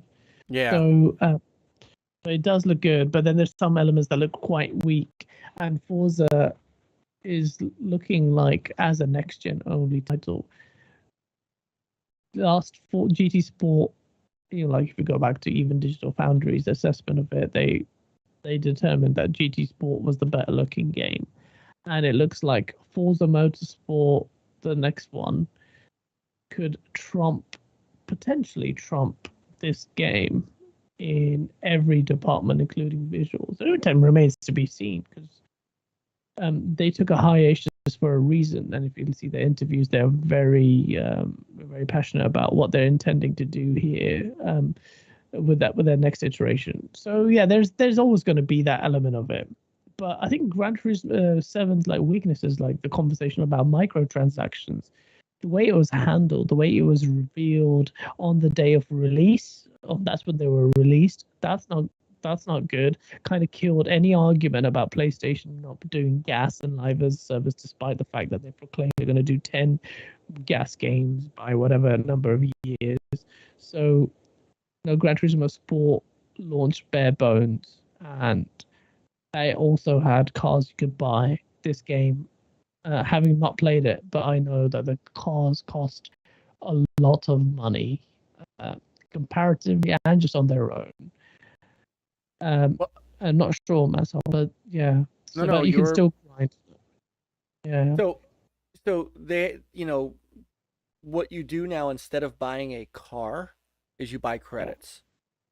So, you can buy a car in game that's 2 million credits, and you can grind for it. And that grind is kind of slow. I mean, I've been running a lot of races here, and in order for you, one of the things I noticed, and Peter, tell me if you're noticing this too, I think the game artificially tries to keep your credit line down by making you buy enough parts for the car that you need to run those races. Yeah, in order to win. Yeah. In order to win, because you can't just take a stock car and win a race here. You got to buy parts, and those parts are not cheap.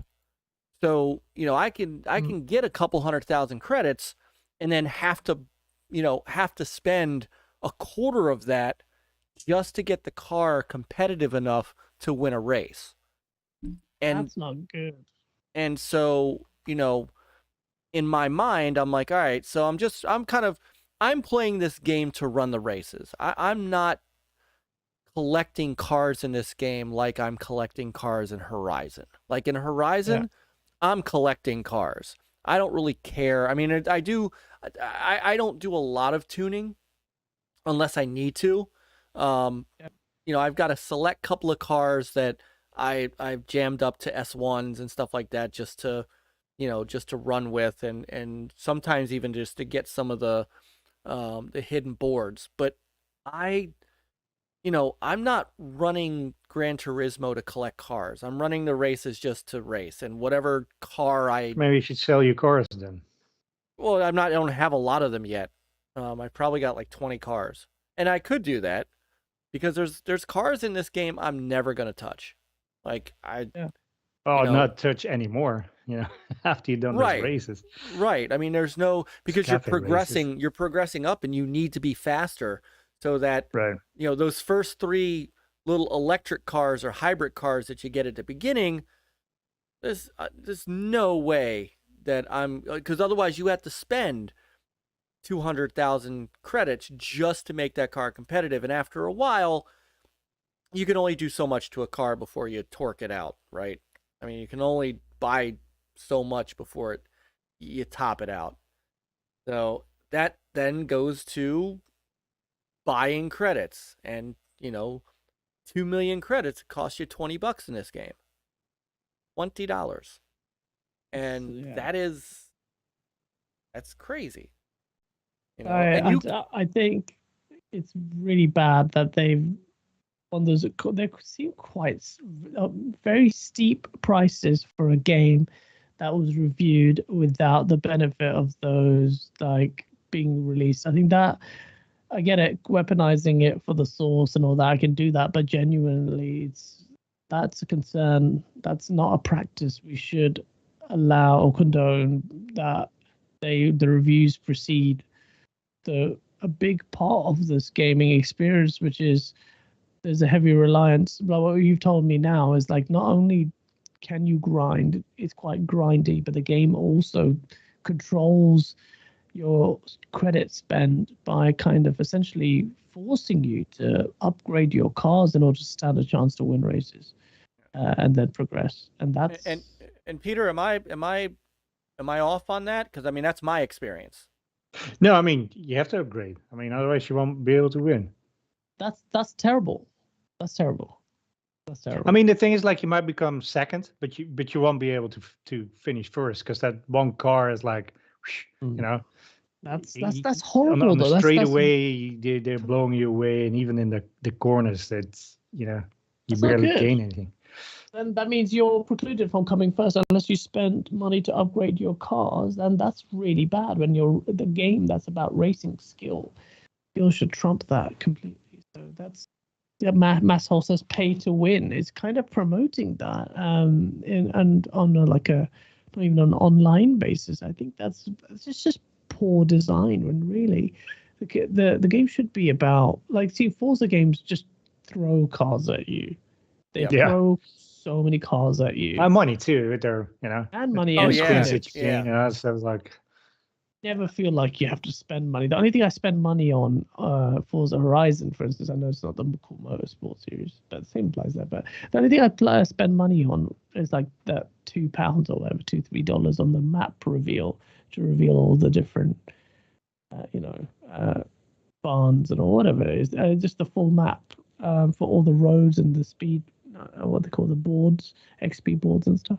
But other than that, I don't think I've ever spent money on Forza. Maybe it might have bought one car back, but yeah, that is a problem.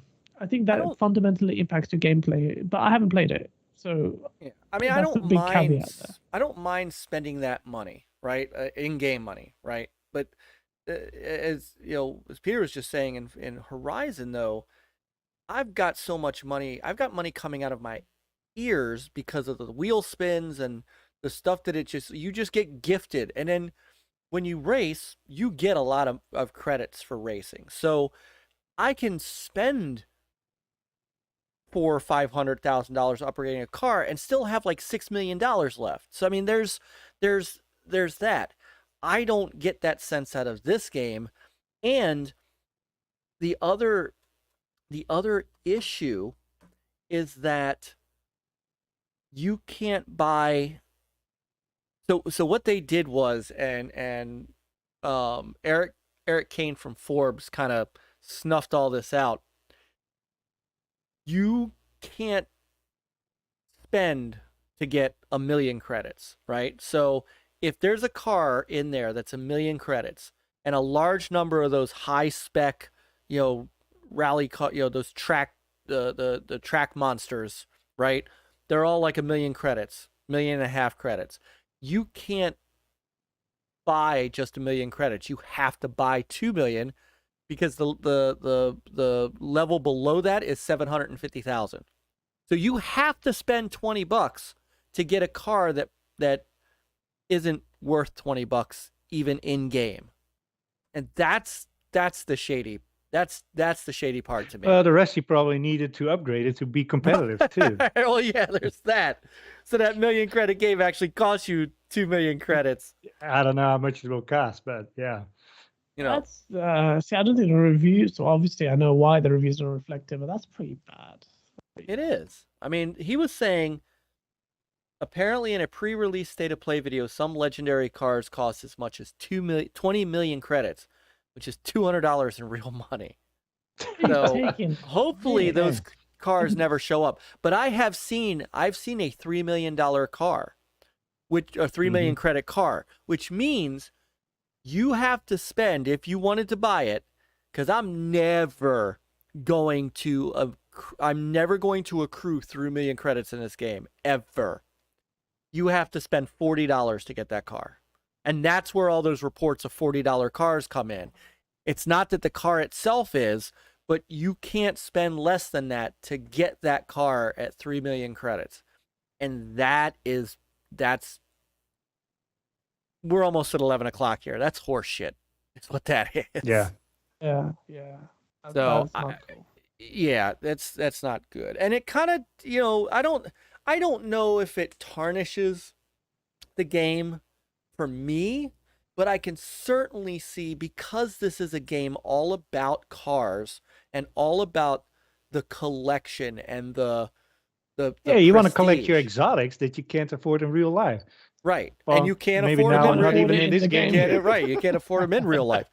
I mean, that is you would think of all games to give you that progression in a much more fair way. This would be the game to do it. Because this game honestly, while you get more cars in Horizon by a long shot, this game is about owning those cars much more than Horizon. Much more than Horizon. Because you have your garages and other stuff, and your museum, your escapes. Yeah, you have. Put your cars in Yeah, there. tell them about that. Yeah, so you have a bunch of escapes, and basically what they are is like a lot of environments in the, all over the world, and you can put your in-game cars. You can put it in the live photo sceneries. So I like that. I like that feature. Yeah, it's really cool. There's a big part of car culture is I follow it as well. Oh, that Mustang looks amazing. The big part of car culture is the kind of the video scene. In fact, that's where I take a lot of my pastime of watching video editing, is like people who do car videos. Really? That's neat. Yeah. I follow quite a few people, and that's what I want to do as well on the side when I have time. But yeah, so the Alta Vista stuff is actually really good. Actually, I'd forgotten that I streamed this on Monday night, so I do have some of this. I think I have some of the museum stuff and some of the stuff that is in here. Yeah, here we go. If I can get a little farther out. So Yeah, I like to read about the history, you know, about this. The Yeah, cars the and Golf stuff. is a That's really cool. legendary car. oh yeah, The- and that's what they The say. You know, Mark it's, One? and then they talk about the Polo. So this was getting European You hot don't have hatches. the Polo. You don't have Polo there, do you? I had You a do Polo. in this game. I don't Is it in know. America? In America, you don't have Polo. No, I don't think so.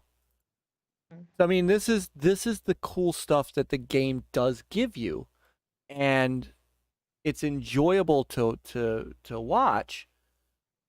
But it'd be nice to, in some of this stuff. Let me get to where. Yeah, this so, is the cafe that I was talking about, where you have to, you know, wash your get a car. menu, and on the menu is this one. This one was washing a car, so yeah. Yeah, and it actually does. Like, you take your car to the shop, you can wash it, get an oil change to keep the car running. You can do body work to it. You can change the, you know, buy parts. I mean, there's a ton of this shit that you can do. Didn't you put a whiteboard on your Mini? Were you attempted to? I think I did. I think I tried to. Yeah. Here we go. Scapes. Oh yeah, Escape. yeah. So there's this whole area where I think I go to it, where you could take your car and you can put it in a picture of a real place. So like it's a real actual photograph, and they somehow get your ability to put the car in that picture. Oh, and it looks time out. When you see this text appearing on the screen, it makes that ticking noise. Tick, tick, tick, tick, tick. You know, like somebody is like a, you know, like a typewriter or like a what do you call it? You know, in the olden days where you get those letters on tape and stuff and prints those out. But this must be maybe it's a Japanese thing, because in Animal Crossings you have the same freaking thing. You know, it's like, and there's no way to turn off that noise. It's so annoying. Sorry. Okay. The dialogue could be not. It's just constantly messages. Just let me just go ahead and bloody use it. But it's that. Yeah, and then you like tick, tick, tick, tick, tick, tick, tick, tick, tick. It's like, stop that. It's like becomes nails on chalkboard. Yeah, I can imagine. Yeah, let's see. So like there's all these places that you can do, and I think like one of the pictures I tried to take was in Morocco, you know, down those nice windy streets. But you could take you know, you just take your car, and there's a bamboo field in Japan, and you could just put your car in there in this real photograph and take pictures of it. I mean, this is kind of the love letter that Gran Turismo is. I feel like you can also put some motion in it, right? Some panning or whatever in the in the photo itself. Yeah, I haven't figured. I'm still learning how to do this, and sometimes I do feel like they took this aspect of it and concentrated so much on this that they left some of that little nitpicky stuff out of the racing. You know, like the car not moving in third person view, or the lack of AI on the drivers, or you know, just some of those little things. But man, when you get fundamental into this, things, though, I think they are. Basecamp, a lot of people play in third person. Ask me why, but then that just looks kind of really not an enjoyable experience. AI, for instance, has an impact on your gameplay experience. This is cool though, but if this is detracted from those, I think Forza, the way they're going about it, it's going to potentially run circles around Gran Turismo, in that in their language they talk about the driving experience. I think there's a sense of pride with the racing. GT Academy, for instance, that was a big sense of pride for Gran Turismo, because that's very impressive. Turning actual people to real gamers, gamers to actual racers, is no mean feat. But this kind of stuff, I won't call it filler, but it is filler or distractions against the core racing experience. Gran Turismo people like to proclaim is the real driving simulator, but it's arcade simulator really, and these kind of features kind of make that even more so the case. So I'm not against it. I like that stuff. I just think This seems more like an encyclopedia where you can race the cars that are Yeah. featured. yeah, that's a good Yeah, way to that's a put it actually. good Yeah. way to put it. An encyclopedia of cars. And Yeah. I mean, I will say that you know, in some ways the Forza Tech, that what do they call the close up view? Forza, what do they call it? When you're sitting up, when you're looking at the car Vista? and opening the doors. Yeah, Forza Vista. I think that is gonna run circles around this because the cars in this Well, yeah, mode, because you know, that's like completely free mode. Down here you can do the Yeah. something similar, but it's like fixed positions. right. I'll also Um, say the sound that comes out of the controller is really cool. Like when the car wash happened, you hear like this little dude washing the car, and it comes out of the little Yeah. speaker on the controller. That there are some little things that they put in with this controller that are kind of cool. It's cool when you're Uh, not wearing headphones. Yeah. Yeah. And so you could, it's I'm not trying to dog on the game. I'm really not, because I am enjoying No. it. And I am having fun with it. It's not something that I've, played for a day and then I'm like, well, I'm done with it. No, I'm It's I'm not gonna play trash. this. No. No, it's not. It's not trash. Is it an 88? Yeah, I think it's an 88 and an 87. It's a different game than Horizon. I think Horizon, a lot of great things that it does. This has some great things that it does. I do think the customization in this game is dynamite. I mean, you can see how many wheels, for example. BBS. It's it has its things, but overall, I think if you're a racing fan, you're gonna like this, Gaz. I think you're gonna like it. That's the most important thing then. And yeah, it's every game's got blemishes, but the fundamental thing is if it's for the racing fans and it still maintains it, which it has reviewed favorably, especially compared to sport, then yeah. Yeah, And it's like a wine, you're not always drinking the same thing. You sample a bunch of different things of things that you like. Same thing with these car games. Like this is a great car game. Forza Motorsport and Horizon are great car games, or as well as Dirt 5s. It's like they all Yeah. have their pros and cons, and it's It's good. I mean, we shouldn't let the microtransaction a problem like detract from what is. no, it's fundamentally more been disappointment than anything. Yeah, it's a Yeah. disappointment, but it doesn't tarnish the entire product. That's good. I don't think it does. I think it is and I think what's going to happen is, I hope this is what's going to happen, that people are not going to buy the credits, when they Yeah. realize that they're not losing,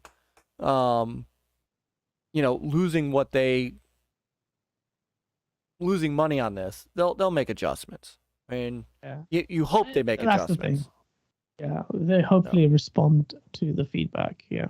But if you bought the deluxe version, at least pre-order that one, then you got like 1,500 credits, 1.5 million credits, I think. Yeah. I did not For pre-order. pre-ordering the Poorman's version, I think you got like, I forgot how many credits, like 120,000 or something. Massel asks, Mike, knowing what you know, would you have waited for GT7 for a sale?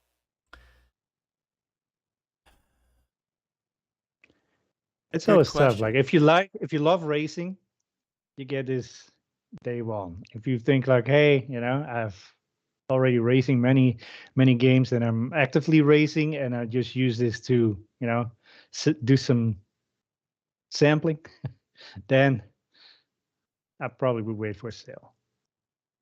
Yeah. Well, so this is the beauty of having things like Game Pass, right? Where Mhm. I know that I'm not going to have to spend $70 on Motorsport. So it's okay Crazy for me. stuff. it's okay for me to spend $70 on this. It's not ideal. I don't want to spend $70 on a game, but I mean, I feel like I'm going to get $70 out of this game. I truly do. I feel like I'm going to get that. You know, Peter and I are going to play multiplayer tomorrow and do some racing and see how that is. But, you know, and I'll give you a great example. I was, you know, before the show, you know, I'm a member of my synagogue's board. I'm their vice president of education. And so I'm a board member. So we had a board meeting that lasts from 7 to 8:30. I was sitting there. I had my camera over on my streaming thing in my thing pointed at me so people could see me. And they're like, "What are you doing?" I'm like, "Oh, let me bring this down a little bit because I'm sitting here. I'm doing this on camera, play it, and I'm sitting here racing." What are you doing with your hands, you know? Myke? What are you doing? Your hands where I can see them too. It's like, Well, I might have my own sauce. No, but that's what I was doing. I was racing, and I was enjoying it. So yeah, I think that I will get $70 out of this. Yeah, I think I'm okay with spending what I spent. Yeah, no, so fair enough. I can't make a determination on that. I haven't played it. I won't let it sully my experience, hopefully. Just the driving I'm more concerned about. But yeah, no, it's good. It's good to hear your opinions on it. Thank you, Born Distracted. It's not my birthday. What's up, cousin Born? Oh my goodness. He's the only one in my family. That's not a brother. He's my cousin. Oh wow. I don't know how that happened. Well, yeah, I don't know how that happened. We just became cousin Born and cousin Myke. So it is since it's 4 a.m. over there. How about we get on to the next thing? Well, let's go for it. And this one, next topic. All right, hang on. Let me turn off the video. Yeah, because all right, and come on. Oh, it's because I'm there. Okay, hold on. This is how professional I am. Oh. Hold on. Let me get my mouse there. Drum roll. Here we go. Okay, I'm ready. All right, here we go. Next topic: Halo Infinite co-op delayed again. Again. Guys, help me out here. I don't know if it needs much helping, but I think 343 needs help. It's a disappointment. I mean, the thing is, like, you know, I was okay with it being delayed on day one because they wanted to get the game out. 20th anniversary was important to them, right? But you would expect when they said, like, oh yeah, you know, when it's season 2, and we'll add the co-op campaign in it, and then it's time for season 2, and guess what? It's still not done. Have you noticed I haven't made that much noise about it? You know, I mean, what are the issues? You know, that's what I want to know. Is it because it wants to run on all the hardware that they have issues? Is it because of split screen on PC that's giving them some grief? I mean, what's the holdup? Is it the engine that cannot handle it? I mean, the thing is, you know, none of that. The less you know, the more you're going to speculate on what it could be. I think the issue, and yeah, you're right. Like, people will speculate about that, and I think the fundamental issue is 343 is not stable. The game screams it. The game screams it almost in every facet that the studio outfit is not stable. You've got reports of Joseph Staten having saved this game last minute.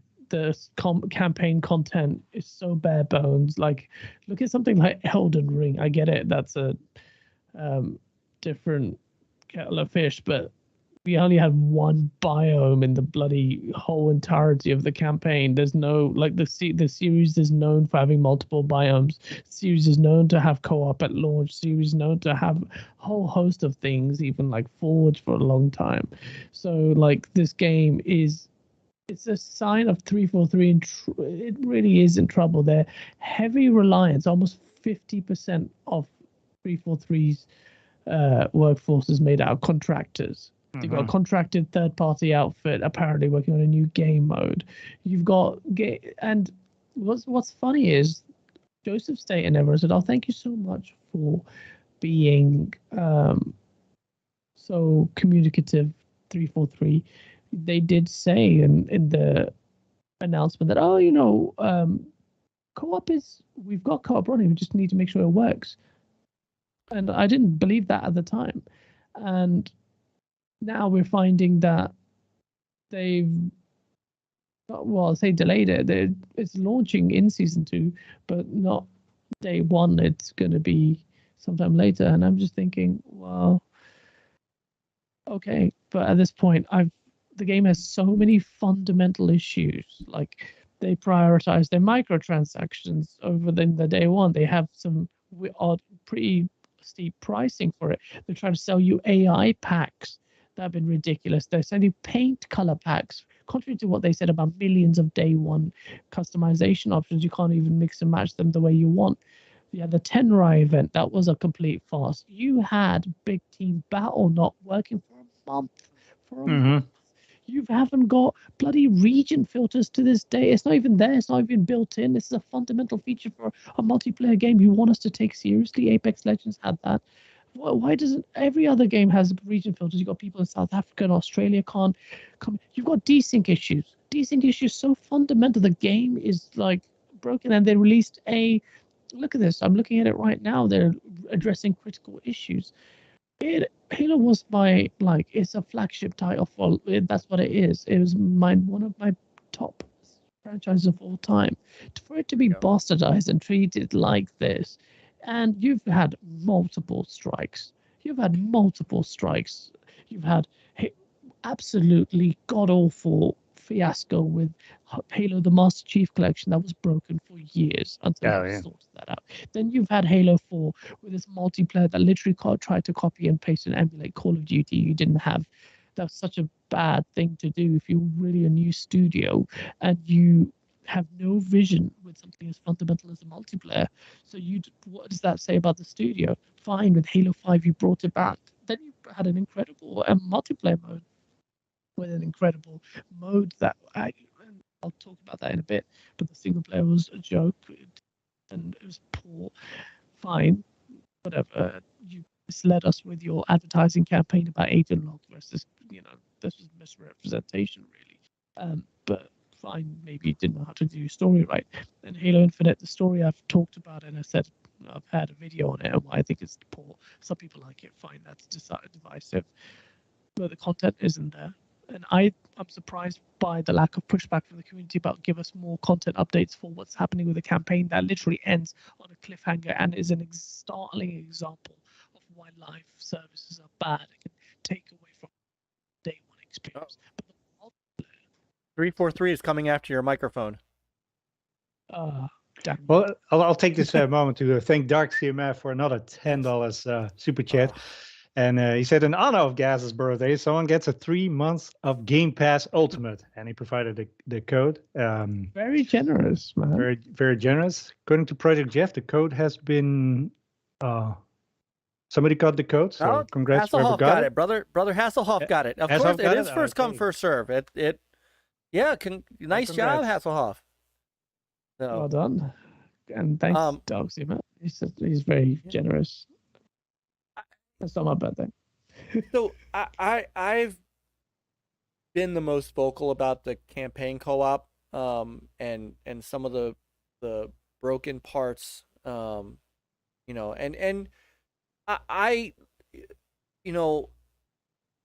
I at the beginning of this had said, and now I'm kind of, I can understand why Chris and Peter said, no, you got to get the game out now. Because what I had originally said was, look, if campaign co-op was only going to be 3 months, go ahead and just delay the game another 3 months. You're not gonna lose your audience. Everybody's gonna be hyped up to play it, and you're gonna have campaign co-op out of the gate, which is what, let's be honest, they promised it.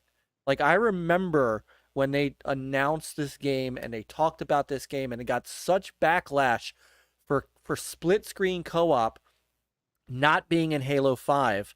And I mean, you saw all these people about how they played this in college, and I want to be able to do this with my kids again, and stuff like that. And so, I mean, I remember, um, uh, uh, not Shannon Loftus, but oh my God, Bonnie Ross?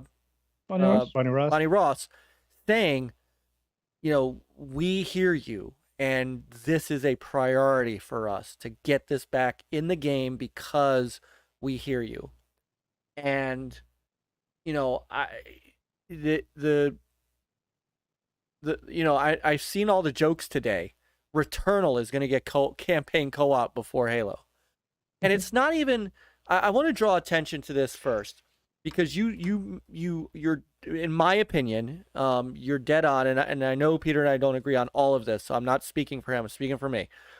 I just heard from Project Jeff that Big Team Battle is fixed, and Jago said the same thing. The Big Team Battle is fixed, and I want to try it. I want to get some people on. I want to get a band of 12, because I will tell you that when we got into Big Team Battle as a 12 spec, and we're going up against other teams of 12, dude, I had such a great time, because in Big Team Battle, I can find my niche. I'm not a great first-person shooter guy, but what I can do is I can get on the back of a Warthog and shoot the shit out of people if I get a competent driver. And if we're playing like capture the flag, dude, a guy and me will clear the road for everybody. And that's what I'm good at. So I have a lot of fun. But we spent so much time just trying to get into that game, that we were on stream when we did it, and it was just such a pain in the ass. I don't think I've played it since. I mean, we've played a little bit of multiplayer. Peter and I played some multiplayer last week. Was it last week? Yeah. When we tried to play Crossfire. This. How would you do that? I think the biggest offender of this game is the forced crossplay. A whole bunch of my friends, we used to play at the beginning, and I was like, when you play solo multiplayer, you get mixed in with, most likely with other console players that play on a controller. When you go in with more than 2, you play against keyboard PCs, or the inputs don't match. And a bunch of my friends are not playing it anymore. And if this issue is not going to be addressed, they won't touch the multiplayer anymore. And I think this becomes a self-fulfilling prophecy when they look at the metrics and saying like, well, we have to do forced crossplay because otherwise your pools are too small. It's like, again, that's a problem. It's like you're there proclaiming 20 million players or whatever, right. Then you're still forcing crossplay to build up your player pools, and you've got a problem with hackers. Quite right, exactly. Yeah, I mean, they're still working on. I mean, I saw it in here. They're still working on anti-cheat. I mean, we've had some partial improvements, but need more work. Really? Well, the thing is, they will always need work because they're always one step ahead. But still, it's like, and people always bring it up like, oh, Call of Duty on console, there was also hacking in a certain version. I don't know what, but I never experienced it in this level. Yeah, this level. It's like, it's the problem with free to play and cross play because the PC. Well, on PC, you make an account, like, you can make 100 accounts, and if one gets banned, you move on to the next. There's no Yeah, it's insane. It's and the problem with it is, and this is why I sometimes find the community ratifies these failings by not calling them out as strongly as I perhaps think they should, because they're so hesitant or even just not receptive to even hearing the notion of their favorite franchise being critiqued that way, that they will attack people who will think that way. But really, ultimately, what you're doing is enabling 343 to take the mick more. The problem with this is this Halo Infinite is not going to be fixed in a state that it should be for quite some time. There are a whole litany of problems, and I haven't seen any indication that 343 have settled in with their dev team, that they now no longer relying so strongly on contractors. I am not seeing that. It's a problem, and ultimately, I've come to the realization that Halo just isn't, and it's sad to say, but it's not what it could have been, because to me, that's Strike 3. And I gave it the benefit of the doubt with Master Chief Collection, but this is Strike 3, where you could have done something really ambitious or, just fulfilling. And I called it an incomplete masterpiece because the single player does hit some of those tones of the classics so well, better than anyone, better than even Bungie did post Halo 1 and 2. But I can agree with that. You disagree with that? No, I said I can agree with that.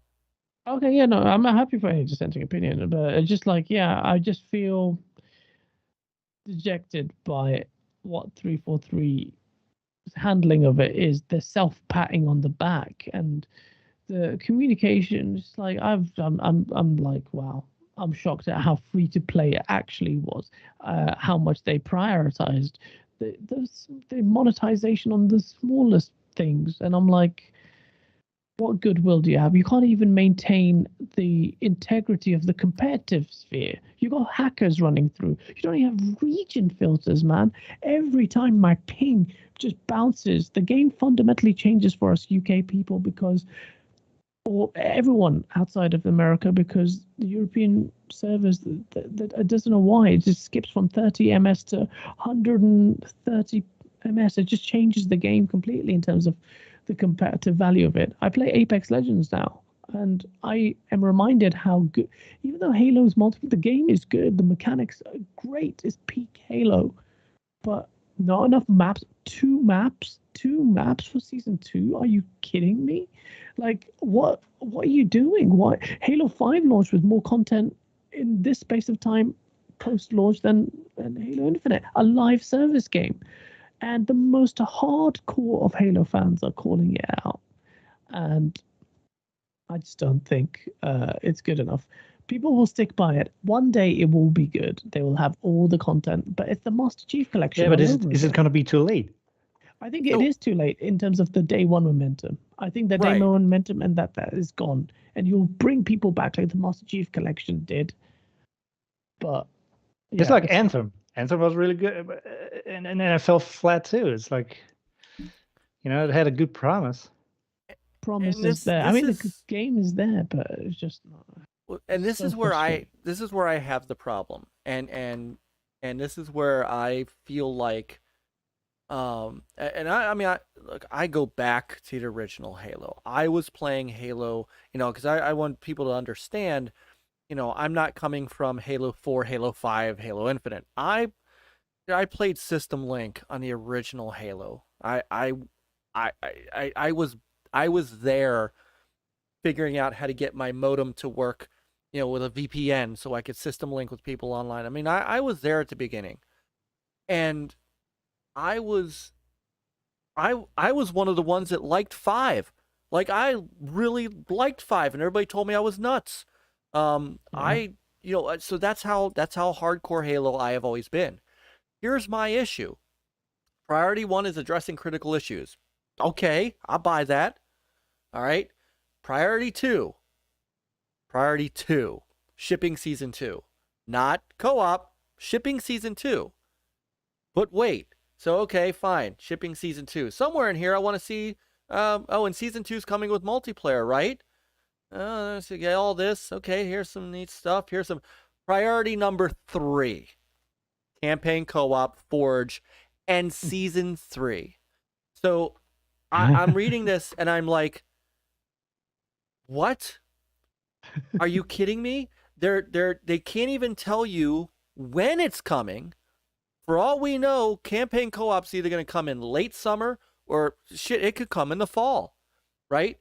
You know, Yeah, how long are the seasons? Are they like calendar seasons? What we have here, or who are they? knows? I don't know. Well, Because you here, figure I mean, season 2's coming May in 3rd May. is for yeah.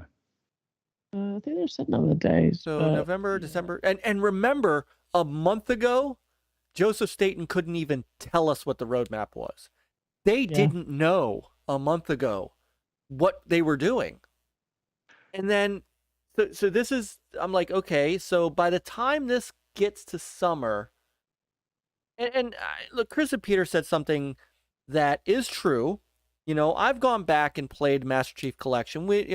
Peter, Chris, myself, Back from the Dead, we all played Halo 4, right? Because Peter had never played Halo 4. We had a blast. We had a blast. Had a blast. But that was because we just one day said, Peter's never played Halo 4. Let's do that. I don't know why I never played 4 campaign, though. That was so bizarre. I was like, where have I been? I know. It was a better campaign than I think people gave it credit for. But it's not something that we're going to go... to me, I'm just not going to go, okay, the campaign co-op's ready. Let's go play. Who knows what the hell we're going to be playing then? You know, who knows what's going to be out right now? Returnal co-op. That's what we'll be playing. Yeah, we're going to be playing that. But here's what really, really chapped my ass. I'm reading this, right? We're not going to be able to ship. We're still aiming.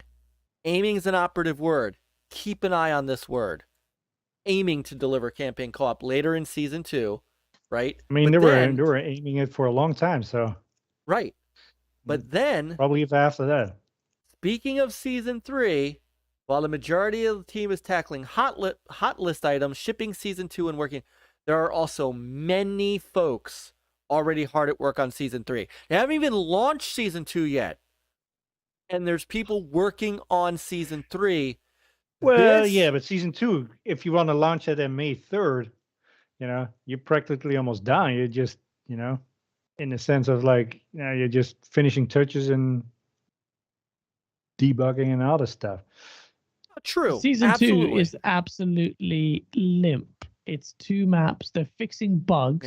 Hey, guys, check out season 3 is going to be the actual season the way it should be. Season 1, 2 should have been. Right, with Forge. So season 2. Hey, maybe we get co-op campaign at the 1-year anniversary. Oh wow! I don't have any confidence in them delivering the campaign co-op that actually even works as well. So it needs to be. Let me ask you, guys, how important do you think split screen is in Halo? I mean, granted, way back when, you know, it's. That was the only way of playing multiplayer, or you know, and then you had some little bit online. But now the infrastructure is so great. I mean, you know, my best friends don't live next door anymore. They're, you know. Yeah, so that's exactly. So I said this when Halo 5 and I didn't see an issue with it because I thought times have changed. Halo, I always play co-op, play it online. Now the times have changed, and Halo, I'd played Halo CE split screen, of course, but that's how I experienced Halo for the first time, actually like that. But split screen is like, I was surprised at how fiercely people were, you know, annoyed by the fact that Halo 5 didn't have that. So to me, it's like, I don't really care. I don't think practically a lot of people use it, but then some people do feel like it's part of their legacy Halo experience. So I can appreciate that, the Halo, But to be honest, in the grand scheme of things, split screen is not on the top of the pecking order of issues there. The game has problems. Co-op is a very. We don't get a 65 inches of screen real estate now to split it. It's like you get your own TV, you know. Yeah. Without your own saying Xbox. Too much, yeah. I will say there was someone pretty high up at Xbox who wasn't happy day one with the lack of co-op being available in Halo, and game world and the campaign it's screaming it. The game was made for it. It was made for campaign co-op. It's Yeah, and I said that so much, and I got so much pushback. Oh, just wait. Why don't you wait 3 months? Where's that guy, by the way, who was told me to wait? Just wait 3 months. I want to know that loads of people on Twitter. You can't wait 3 months. The reason why I used to keep saying this delay Halo, there's such a double standard where so many people like to virtue signal for developers and say, oh yeah, no, delayed game, let the developers delay. A delayed game is eventually good. A bad game is bad forever, blah, blah, blah, Shigeru Miyamoto. But here, you seem to have an aversion to delaying the game, the flagship Xbox title, when it's ready, fully functional. The game is functional, is broken in many fundamental aspects beyond what I anticipated. So it's just, to me, it's a sad story of 343. I'm waiting to see, and I think there's vicarious liability here, and I don't like to say get rid of Bonnie Ross, but I feel like we need to at least hear from her or the studio. Some insight into what the failings are. If you want to be praised for being really forthright and communicative, tell us what's going wrong at 343, because something obviously is quite clearly wrong there. Well, enough that Andrew Witz, who was their multiplayer lead, is leaving. Gone. Yeah. Great. I mean, yeah, in the middle of them trying to priority number 1 and working on season 2 and working on season 3. Maybe he felt he was not prioritized, so he said, forget about that then. maybe. I'm not taking it serious. I mean, Yeah. it's not, if people want to play multiplayer, I'm down for that. I really am. If Big Team Battle is fixed, I will be somewhat happier because I do like that. I do enjoy it.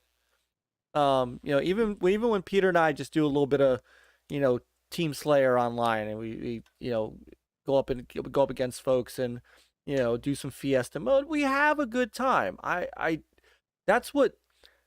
is what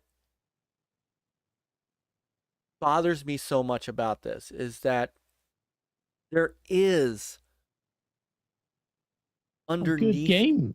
Yes, there's a good game underneath the flaws. There's a Halo game there. And when we started playing the multiplayer, I'm like, damn, this is Halo. This is what I remember. Definitely. And then I just wanted to play I was the one who really, I wanted to play the campaign with my friends. I wanted the three of it. Like one of my greatest experiences in co-op to date was when Peter, Chris, and I ran through the Hive Busters campaign in Gears. We just had such a great time that some of that footage is in our channel trailer for that exact reason. Just some of the great things that we did. It was such a good time. We walked into this room with a big giant tree, and Peter says, honey, we're home. And we walk towards the tree, and Chris goes, we're going to have to fight a tree, aren't we? And then out of the tree comes whatever that armored beast is, and then we just start going at it. And but those are the things that were just so great about that. And I wanted that coming out of Halo. And it's like, so badly, I don't know when we're going to get it. And I think it's like, how does that happen? And the problem is, a lot of people are, why don't you wait? Well, obviously we can't. Well, one, I'm in the space. I have to play. You're telling me, a content creator, not to play Halo, and all I'm passionate about is Halo. 2, even co-op getting delayed means I'm really experiencing the same experience again with a friend. The only reprieve I would have is the future content for the campaign we can experience together when co-op, the functionality is there. But I don't know when they're going to release the next content for Halo campaign. Are they going to make us pay for it? Is it part of free upgrade? I think it should be free, because I think the core campaign was so anemic to me. But it's just, you're right, Myke. It's literally, that's how me and Cole it was just like planning, like, all right, I took time off work to play that with the intention of playing co-op. I took time off work and then ended up working because that's my life, but even during my holiday, and I'm on leave from today strictly, and I'll be working my life. Yeah, but it's just it's so disappointing, man, in every facet. And when people make excuses for it, because I get it, but it's a failure. And that's what it is, really. There's this mixed success in a brilliant game you've made with brilliant soundtrack and a great sandbox. You made this incredible sandbox. You desperately wanted it to be good. There's a story. You can see 343's struggle with the game. You can see it's a tale of striving to do right by gamers. You just the hard part. You built a system, a game world that's endearing and tapped into the core spirit of Halo, which better than anyone else, even Bungie did post Halo 2. And yet you fell off on so many different things. You need to be clear about what's wrong. There's something 100% fundamentally wrong. That Joseph Staten comes in late in the day and saves Halo. He came in late and he took on a project lead role. In which case, what the hell is Bonnie Ross doing? And that's to be if the Bloomberg article is to be believed. Jason Schreier can probably make up BS. The guy stuck up his own ass, but I do feel like there is truth to that, though. The game screams it, and it's a shame. And you did that with my beloved franchise, and I'll say that because I'm passionate about what it is. But what that's actually enabled, there will be a sci-fi futuristic FPS that will be the Halo killer. It is coming. Whoever makes it, I don't know. But there is a Halo killer, that term that was popularly coined by the community in PlayStation when they thought Killzone was going to be that title. Yeah. Haze. Haze. Oh my God, Haze. What a joke. Remember that? Killzone. Yeah. Oh, Haze, my God. Oh my goodness. But and you know what? Honestly, maybe we get a good Anthem 2.0. There you go. I honestly, it could very well be Starfield. Starfield, I don't think it's in competition, but it may be a first-person shooter and it's set in space. But it needs to have those combat tropes and multiplayer things to really kind of be assessed against Halo. I think this Starfield is going to be an entirely different RPG beast. So that's going to be, I wouldn't compare the two personally. But yeah, as a game, it could be, chances are it's going to be better. Well, I mean, I know Destiny has those kind of tropes in it too. I mean, there's a lot of progression and stuff like that. And Halo Infinite has tried to dabble in the progression and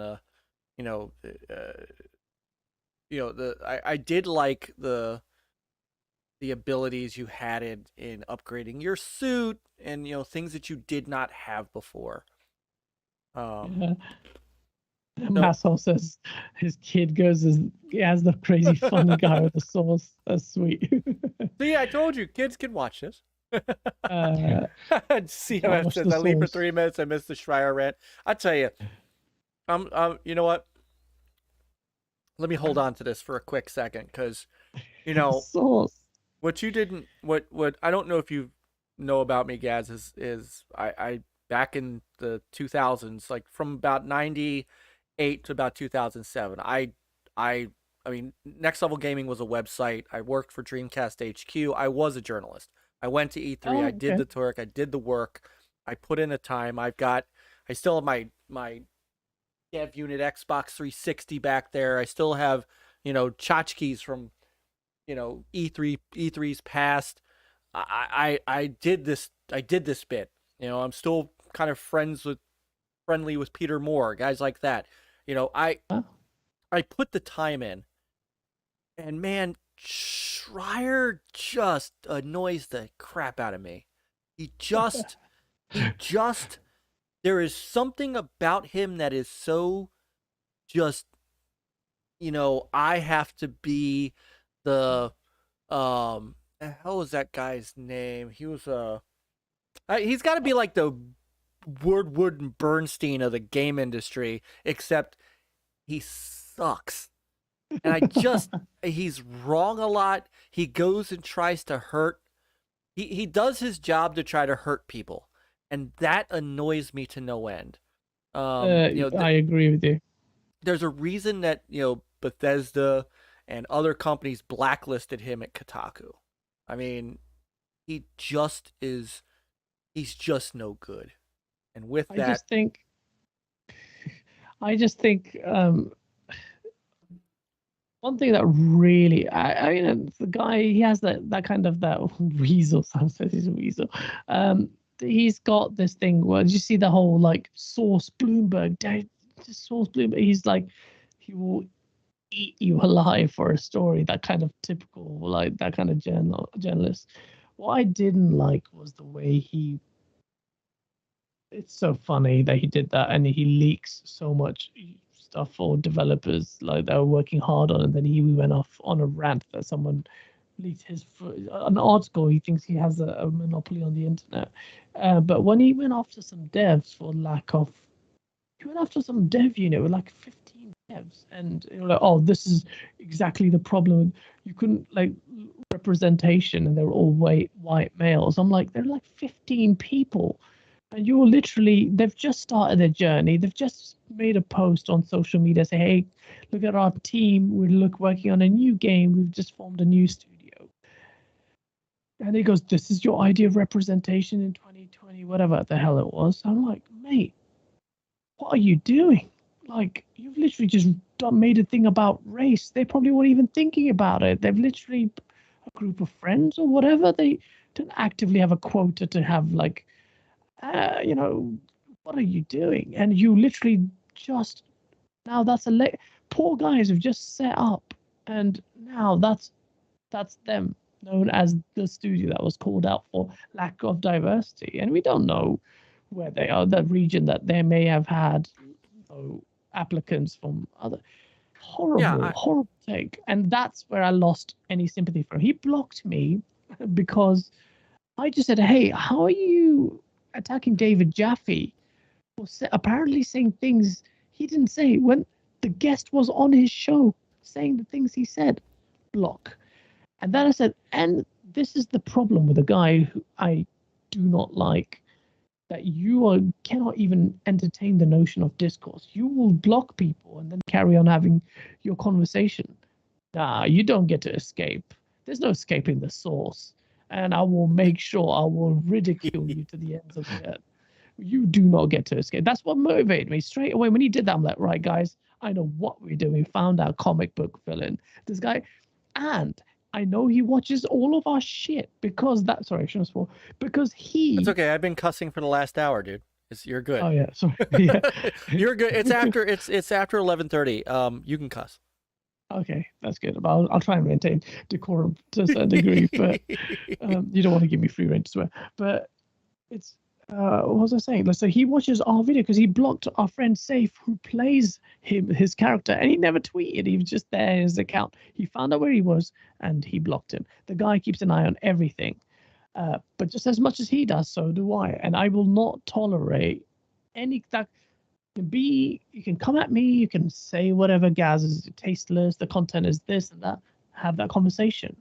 But you don't want to have conversation, you want to issue these fatwas and then block people. You don't have a communications line, and then you're absolute hypocrite talking about sourcing your article that was up for everyone, go after someone when your career is built off leaking stuff or developers' hard work, which you do shamelessly, like Starfield, even as recent as before the Xbox show, hey, the Starfield's coming out. You don't do that. Like someone says he's a weasel, you can judge someone's character, and that's the thing. Like, me and you, Michael, we shouldn't judge like religious people that we are, but at the same time, it's just. Well, but I mean, punch the guy in the face.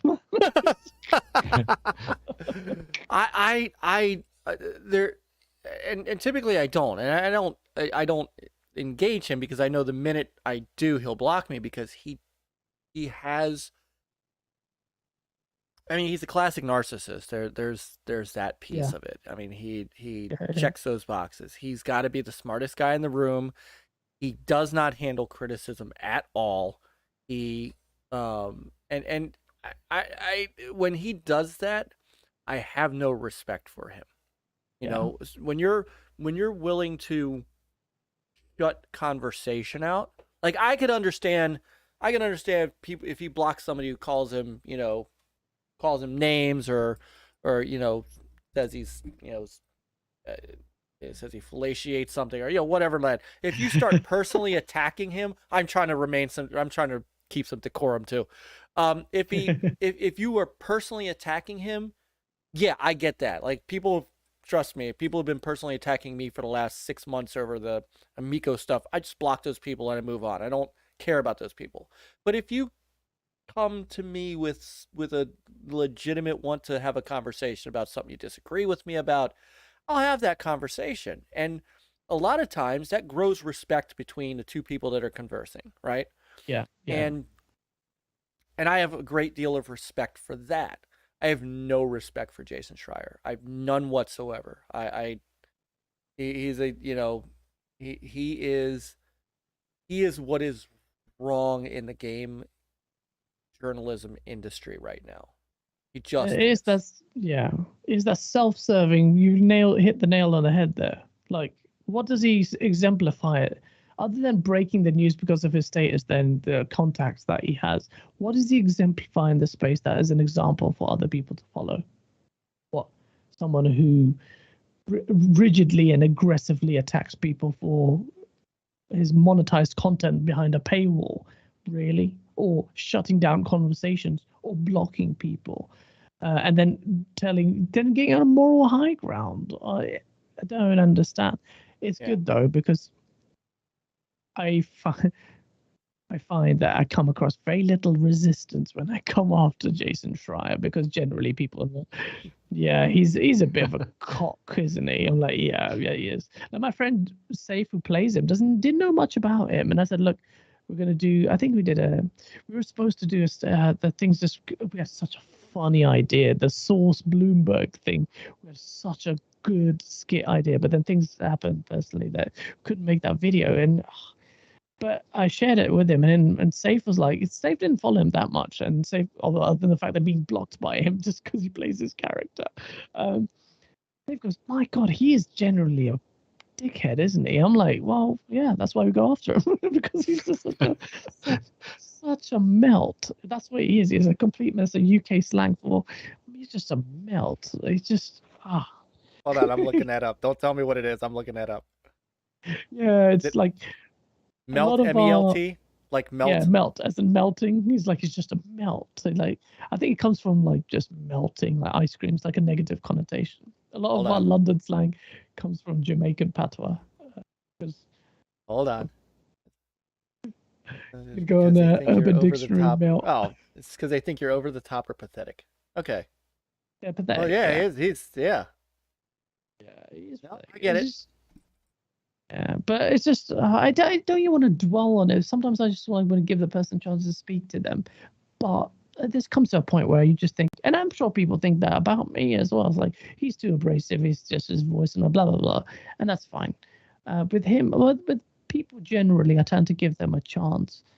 I even posted an article saying, say what you want about Jason Schreier, but he's a good journalist. That's what I said.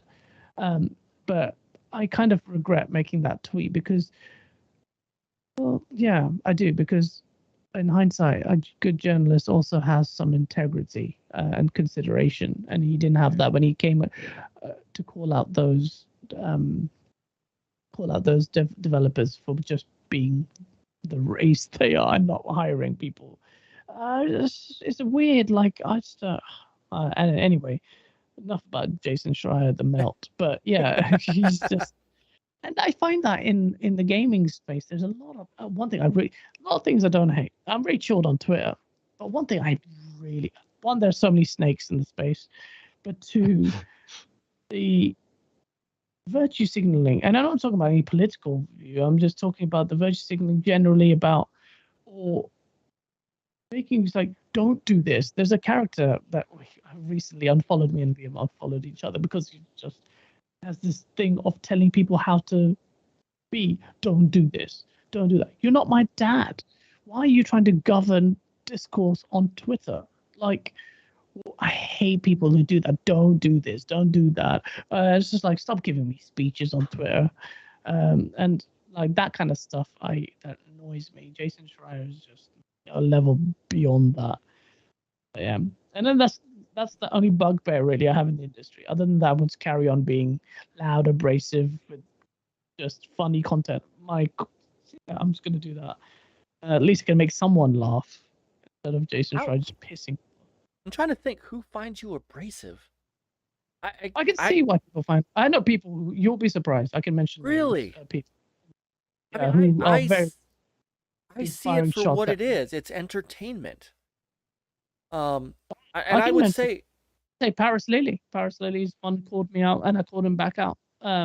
There's other people in the space who, I guess you may have mutuals that I'm not going to mention, who are very jealous. I can see it, liking their posts, seeing them navigating, seeing in the background, always actually saying it. There's loads of people like that, and that's fine. They can do that. The moment specifically the GameOnDaily's name or source comes out of their mouths, it's over for them. That's the thing. And I know you're thinking, Myke, Gaz, that's such a typical Muslim mentality. Like we are so hot, fiery and hot-headed, but maybe it is. I just cannot. I can't tolerate this. If you have something to say it to my face. But if you're not, and I've had that, people who don't do that, then that's fine. No, they don't. Build your grave. That's very something aggressive. that's something that social media has really done to society in general. Is you don't have to be, again, I've had some serious things, crazy. You and I had this conversation, privately, that I've had people throwing anti-Semitic stuff about me because I'm excited for a game console. And as much as it doesn't bother me, and it does bother me, and it doesn't at the same time, I understand that it is something that in this day and age, somebody like that won't say that if they're in arm's length. Oh yeah, definitely not. Not. If you're looking eye to eye with them, that they won't say that. And that's, I've come to realize something in my friend circle. And I didn't think about this until the other day. Every one of my good friends, everyone I can, that see me, I throw the brother tag out there a lot, but I mean it. I never say it just as a moniker. Everybody that I am very close with, I know their real names.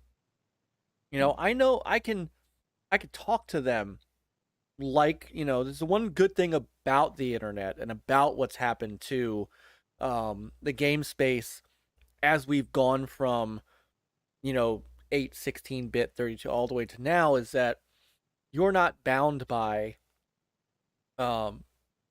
geographics for friendship. Now I've met Peter. Peter and I have actually met, right? I haven't met Chris yet, but Chris is just as important to me as a friend. Peter's like my brother. Like Peter, this will be in July. He will have been here on this show with me for 7 years in July. 7 years. And him and I have been through a lot. We've met. Our kids know each other. We talk outside of this, and sometimes we don't talk games at all. We just talk. We are, I consider him my family, and he lives a whole state away from me. You and I have started to get to know each other really well, and you're halfway around the world. So in that sense, this is a great medium for that. Definitely. And I love the community that I'm in because of that. And I've met a ton of people. And believe it or not, one of the funniest things, though, when we were talking about Tommy Tallarico earlier, one of the best things that he did was he cultivated my friendship, not just with him, but with a number of people that are kind of in that. We have a small group that are all waiting for this console to come out. Dreadpool will tell you, because he came up from Florida to that event that I was showing you earlier. But I've met this whole group of people through him because he came on our show, and all of a sudden, people who followed him came into our chat, and then from there, I started checking out their channels. I started seeing them on Twitter. We started talking, and I've met some of them. I talk to them all the time. So there is a good thing in that. But when you get out of that circle, then the ones who you don't know, and they don't have to be accountable for their words because you don't know who they are. They won't tell you who they are. They won't show you their face. And you'll never meet them in person.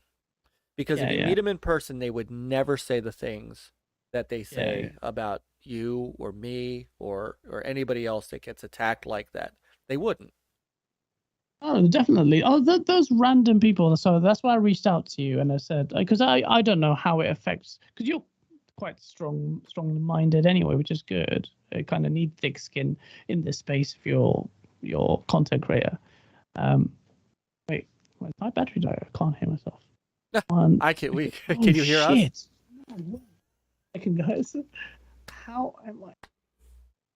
This is a night of technical difficulties. I got it. This has been a night of Gaz technical difficulties. Ace is going to watch this back and laugh his ass off. He will. He was going to. Please don't tell him like that. He'll pull Brexit on you. He will pull Brexit on me. Hard Brexit. So like when I reached out to you, because you never know how people in this space feel. And then I just and I was like, look, if it bothers you, just let me know, man. I'm here to help. One of my clients is ex-Mossad. I'm sure he can find out where these people are, and they can find out. Trust me. So just like I wanted to, just at least know that there are people out there who will have your back, whatever it takes, man. Will genuinely, because you seem like a good person. I was like, I had to do that. But then I've had people on my shows who have been snaky as hell, and I was like, I would never do that to you. Why didn't you reach out to me? What you made it? You try to retweet and say this stuff, or there was someone who, on the background, unfollowed and then start nattering and drops in these tweets clearly addressed to me, but don't do it. I'm like, okay, I know what you look like. I know who you are. You still navigate in the same social circles as me. You still talk to my friends, and then you're like that. That's the thing. That's kind of like real life. It's kind of represents, the snaky people are. Yeah. So it's part of that. I'm used to that. But it's just an extension of people think that because I'm so goofy and I laugh around and stuff, I'm really chill with that. But I will say that if I met that person in real life and he dared say to me, there's one particular character, come up to me like nothing's happened, I will slap him in the face. I don't care. You can take my legal license, you can try, but I will slap in the face. It's just different kind of, people have a different mentality. And I think, and that's why I'm fiercely loyal with my friends who stick by me. If you run towards me, if you walk towards me, I will run towards you. And that's my kind of religious mentality as well.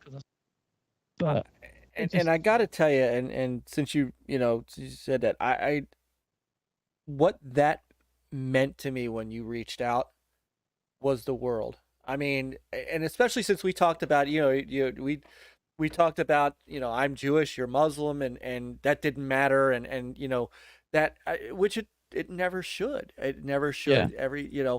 That is, but reaching out to me like that, just I was so overwhelmed by that. Like it was hard to, I had a hard time telling you how much in Twitter. I mean, it's hard to type that out, but That meant so Um, much. It really did, and I will. It's something I won't forget. And just I know that it wasn't me posturing. I meant everywhere.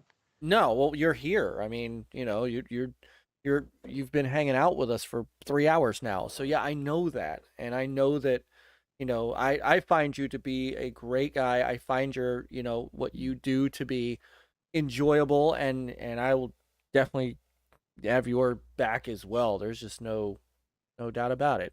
And Yeah. I can't imagine it does.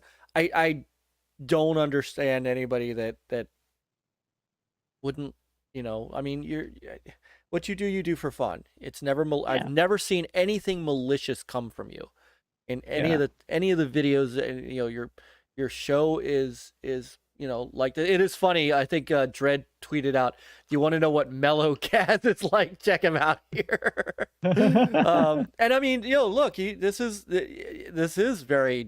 a very mellow you compared to your Salts videos.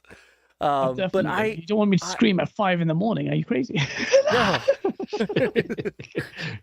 We sent to Guantanamo Bay in 2 days. It's not screaming like that.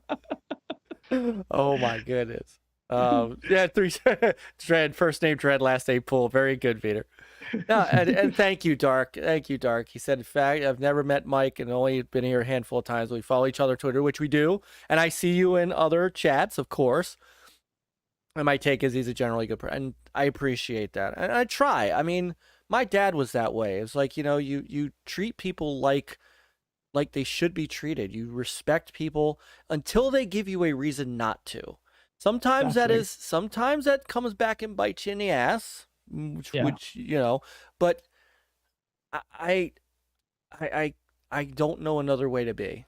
You treat people with respect. You treat them well, and you hope that you get that back. Sometimes you do, definitely. sometimes you don't. No, people will take liberties. I find that, and my family will tell you, they just say you're supremely naive. My friends call me the guru sometimes because I'm like just so chilled about it, but I get burnt by it. I can tell you stories even in the content creation space. I've been burnt by people's like sleight of hand and backhandedness, and it's like, what? Why would you do that? Like, what have I given you? What excuse have I done? Have I slighted you? What is it? Why would you do what you just did? And it's just life. There's people like that. And, and I get it, competing personalities and all that, but jealousy is something I do not like. It's never something I'm genuinely one of those people who are more happy for my friends than I am for myself. And like, I've seen that a lot of it comes from jealousy, and a lot comes from that kind of, oh my bloody hell, sorry, Myke, this thing is dying. I'm so sorry. Yeah. Come back. No, I'm not. Shit. Like, how is this going to... I cannot hear... Oh, I can hear it. It works. Sorry, it's the charger. I'm so sorry. It keeps dying. Myke, I don't know. I'm going to hold on to this. But it's... I'm so sorry, Myke. My headphone... No, it's okay. An idiot. I've got another headphone. I can't hear. There's no sound. Idiot. I'm a content creation space. I only got one headset. And I didn't realize that if it's not plugged in, it can't work. Give me 1 second. Talk about why Peter likes Halo Infinite. Why its delays. I don't know.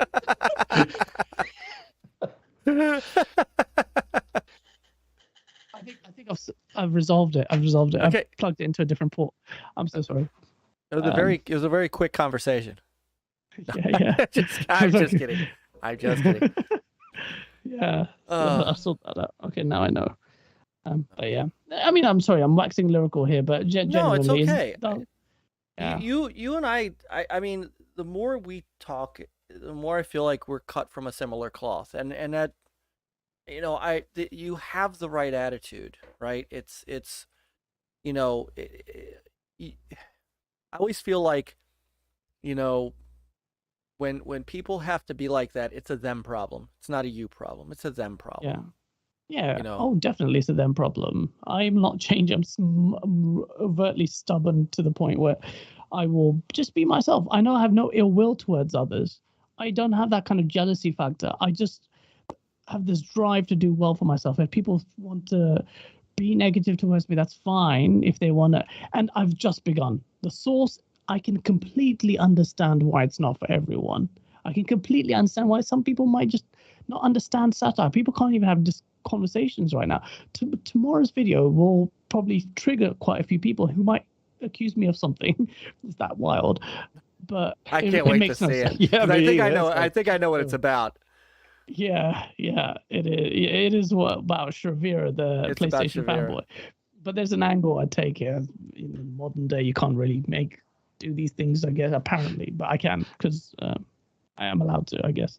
In this particular instance, you'll know what I mean. It's not that bad. I'm but looking forward to seeing it. I really am, because I've tried not to talk about that guy because everybody else is talking about it, but that dude made mainstream news.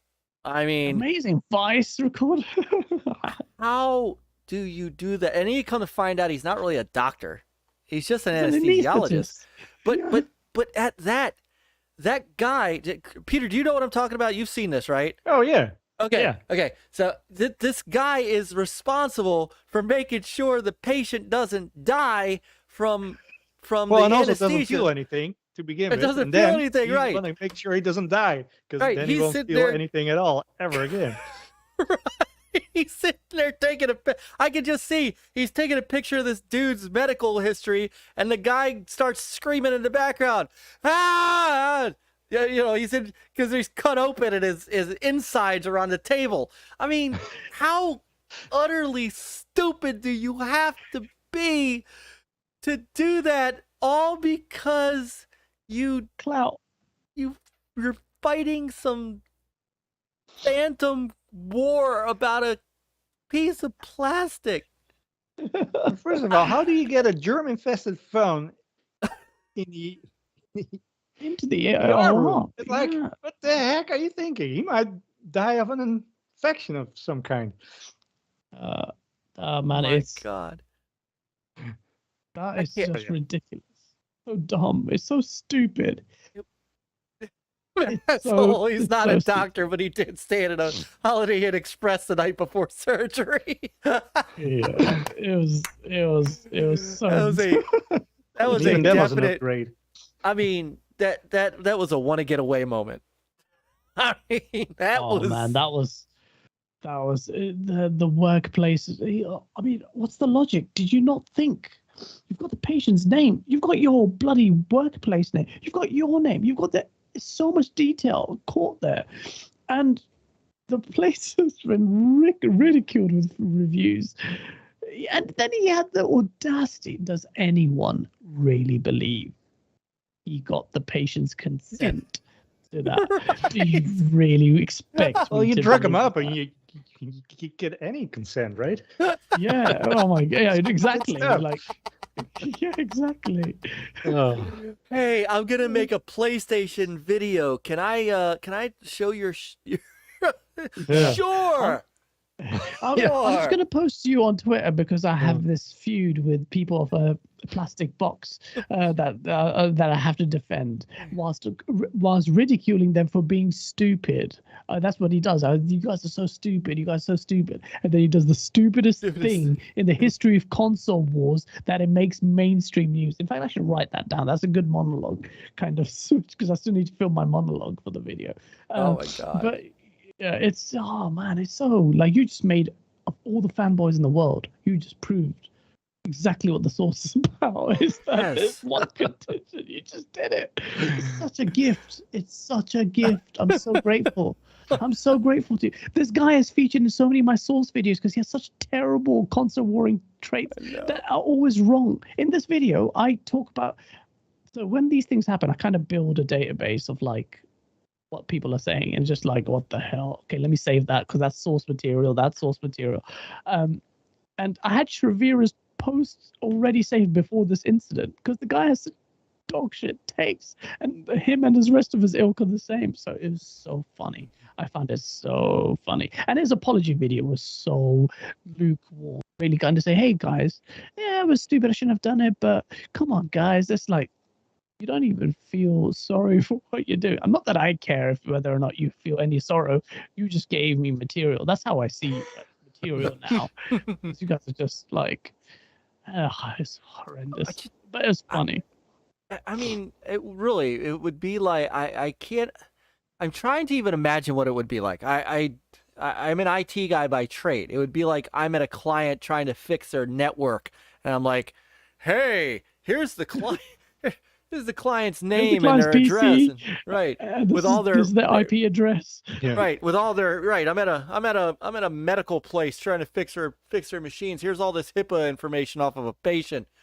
But hey, this is what I do, baby. yeah. Xbox for life. You know, come on. Come on, man. It's peak. I hope. Well, you have to savor these moments. We have to savor these moments. Hasslehoff said he probably liked the Halo 5 campaign too. It wasn't linear enough for any sad dad moments. That's the only problem. God, it's so horrible. It's funny because it's so stupid. I know. Yeah. All right. So let's see. We are at So it's 12:15 our time, which is 5:15 your time, isn't it? Sun's gonna actually start coming up. Yes, the sunrise. Totally.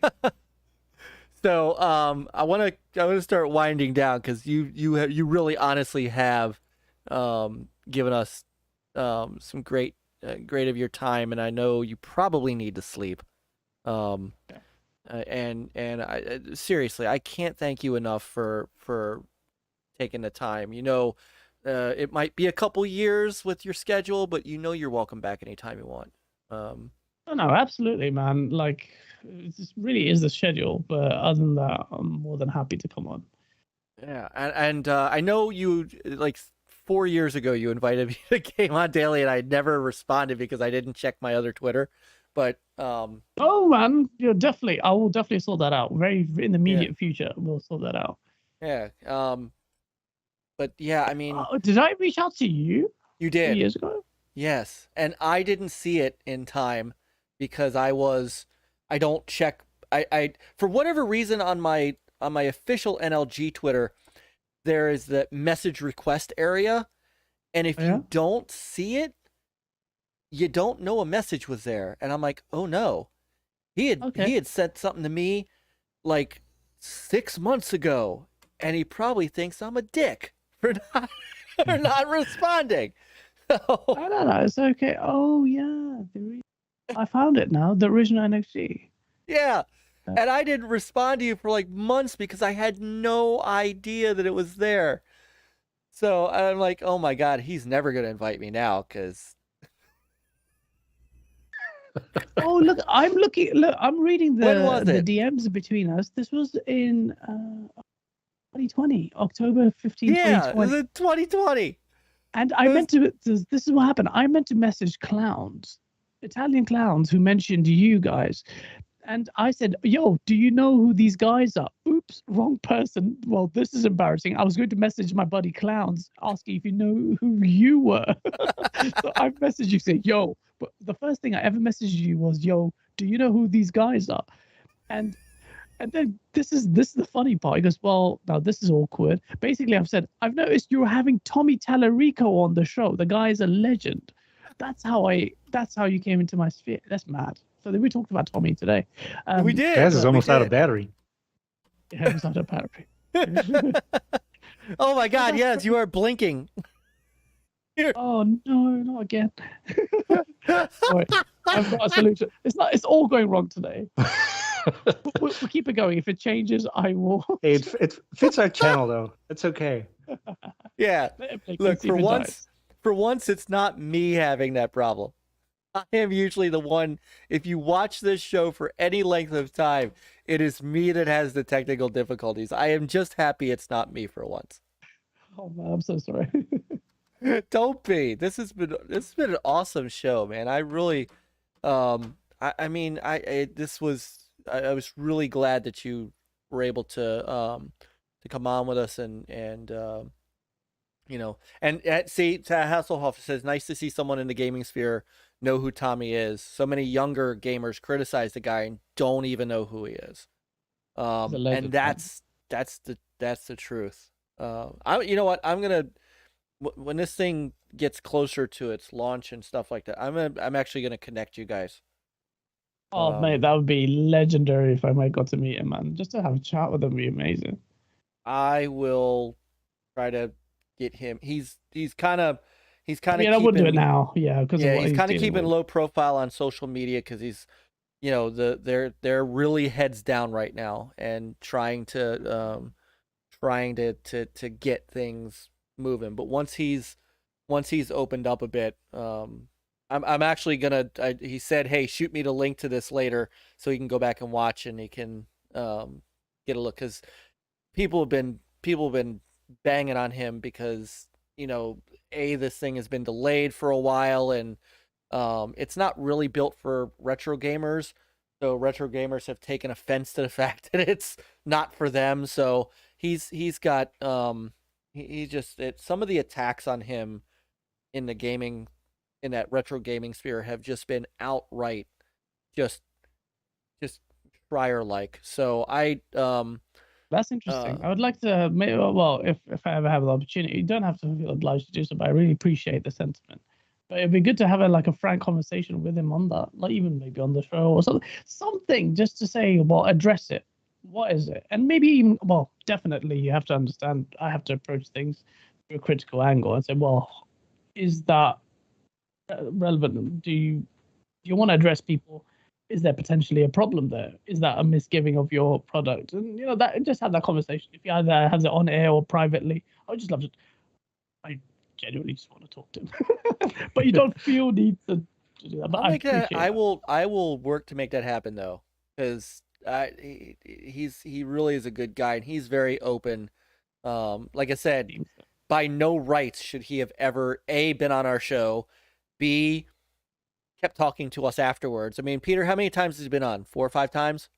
Something like that, yeah. And if you really want to see something cool, Gaz, take a look through our and I can even link you to it. Him and I on a Saturday morning did a one-on-one show here about the music side.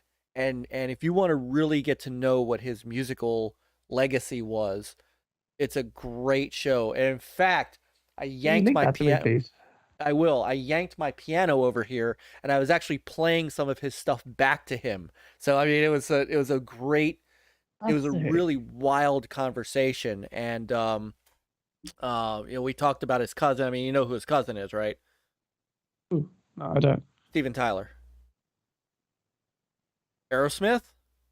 Oh, really? Oh, okay. Yeah. I don't listen to Aerosmith, but okay. Shit. Oh.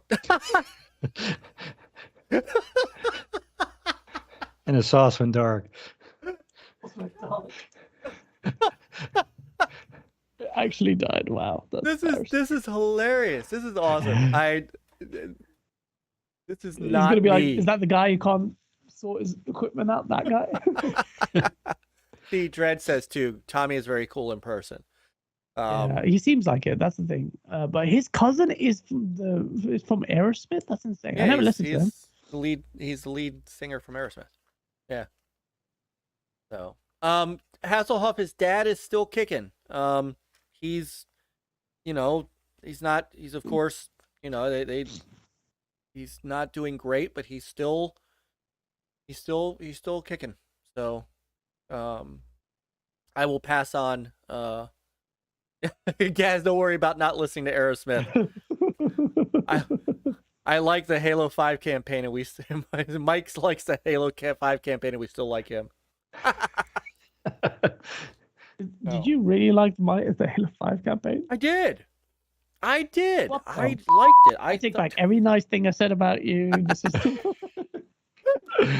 I mean, I saw it for what it was, and that was come on, the fight between him and Chief was pretty damn good.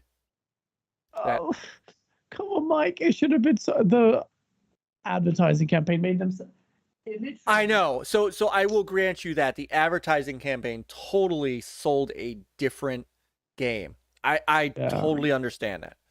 The fight was cool, but for as brief as it was cool. I remember the fight scene.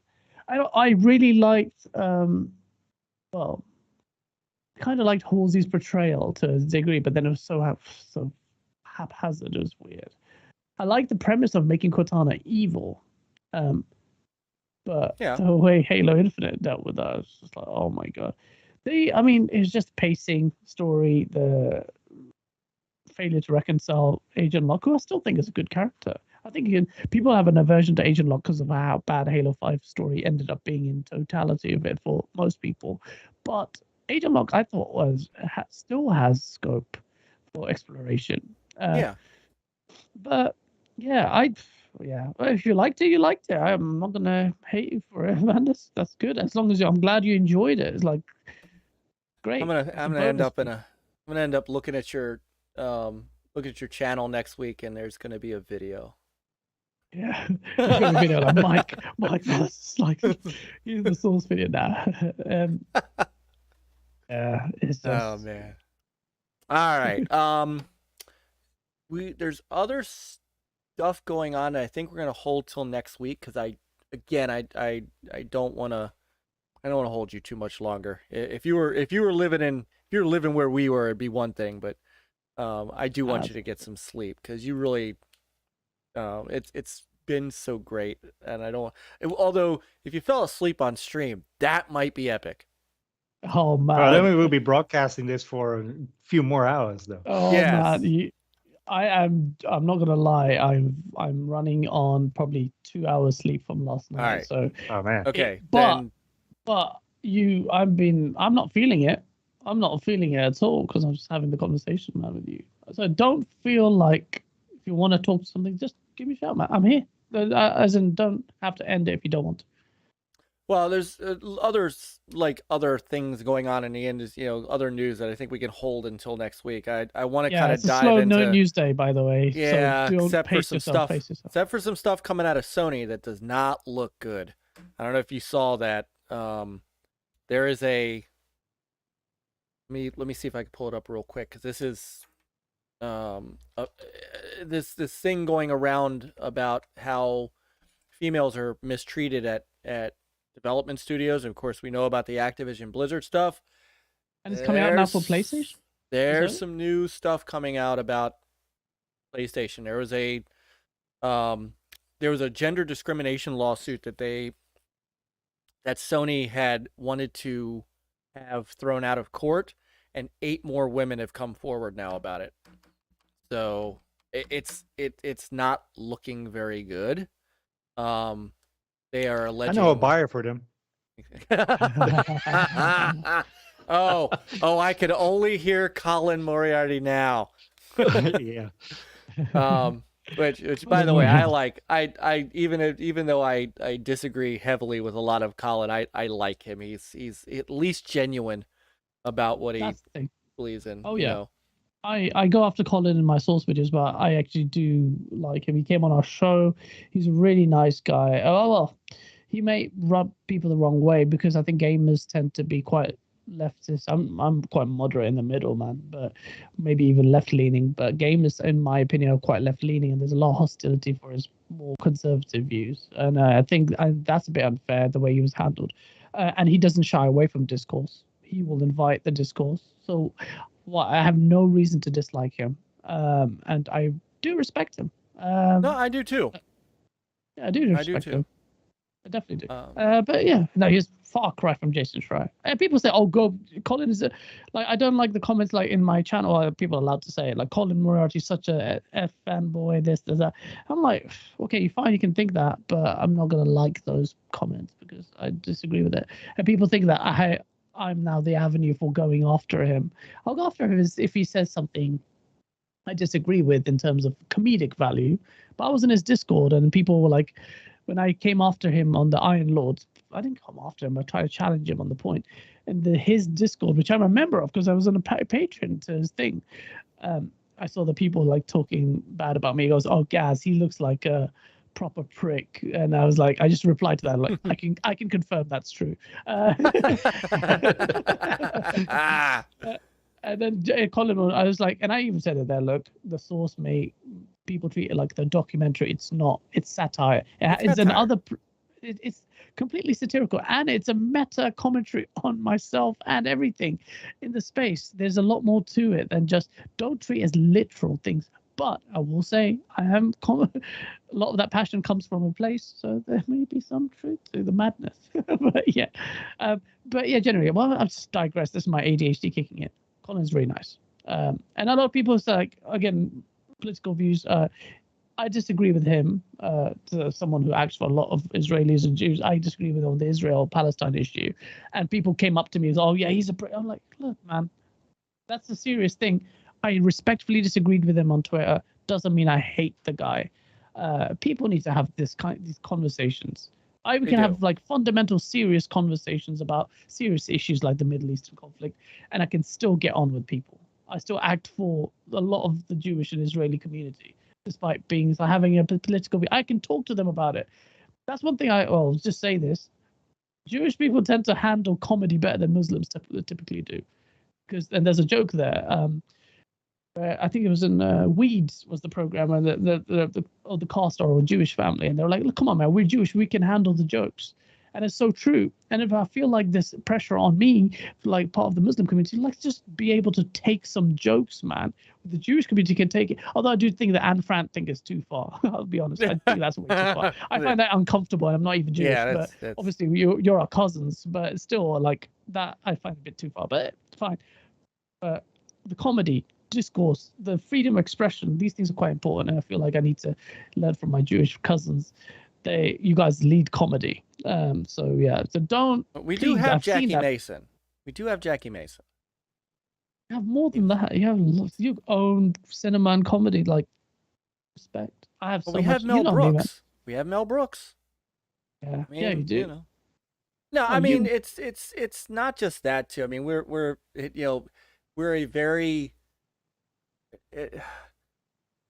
because if we don't do it, everybody else is going to do it for us. So, there's a little bit of that. Control the narrative. I love that. Yeah, that's amazing. Muslims can't do that. That's why we're the butt of like the bad guys. We're the weaponized. We just because of our flaccid, stupid nature. I can critique us to death, and this is what a lot of Muslims do anyway. But Jews, amazing, and Jewish directors. A lot of my heroes are they're Jewish because they are the cult. I just find it. I'm impressed by the community. I was talking today with my clients. The interlending system, so much trust based on the community. People don't know about the stuff I've dealt with. Some client of mine who's a Jewish guy who's so stupid, man. He exchanged on a property worth £1 million, didn't have the money because he thought he was going to get a loan up something. For some reason, I'm the broker for all Jewish people, apparently. She goes, "Do you know this person?" I'm like, "Yeah." She goes, "I contacted this lady who's like," it was like, "Hey, look, there's someone from the community who has exchanged on this property." She goes, "Who is this person?" I gave the details. Within an hour, so, all right, fine. Next day, £1 million, more than $1 million, 1.1 million transferred to that person because they based on trust. There's lessons to be learned from all communities, and that's one thing in the source. I'm really trying to bring people to break down the barrier of this modern day aversion to discourse because everyone's offended by that. Talk to me. Talk to everyone. Let's just talk.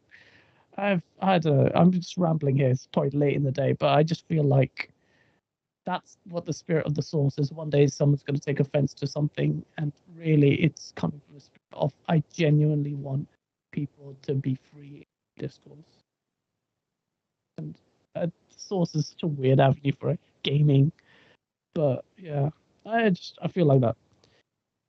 But I've wrapped. I love it. Yeah. I mean, seriously. I mean, you can't. And look, as polarizing as the gaming sphere is, I mean, our country is so polarized right now. You can't say anything without somebody taking it so personally that you've personally attacked them just by having a different opinion about an issue, and Yeah, that's nuts. And that needs to change. yeah, and I don't know how. I I don't think, know how either. To be you fair, know, I'm just gonna make people laugh and make stupid videos. and some of that comes back to social media. I mean, some of that comes back to social media and the fact that, you know, news shows went from 1 hour a day to 24 hours a day. And so you start Yeah. wrapping opinion into your news, and all of a sudden, you've got people taking sides. And then it's not that they take sides and then they can't, articulate to each other why they're on that side, right? They Yeah. they have to do it while slinging rocks at each other, because it's not that I'm right, it's that I'm so right and you're so wrong that you should die. And Yeah. that is, I never understand that. I You don't know? understand that either. I don't understand that. Like, are you missing a cool component of you being a human being that you just don't even take time to think about what the other person is feeling, let alone saying? Like, I don't understand that. Like, people are, I think I kind of come to the conclusion that people are pricks sometimes. They don't inherently don't even take the time to think about the other side. Just think about it. I don't know. It's the deeper conversations I have. See, this is what I'll do. I want to do a podcast where I feel like I could be free at other people's podcasts because I'm not hosting and talk about stuff that's just built up inside. But perhaps people don't need me. I'm not exactly the most nuanced or well versed in these topics. Peter's looking at me like, Gaz, shut the up. I want to sleep. Yeah, no. But yeah, you're right though, and America is very divided, and I saw that firsthand myself. I found it really stark.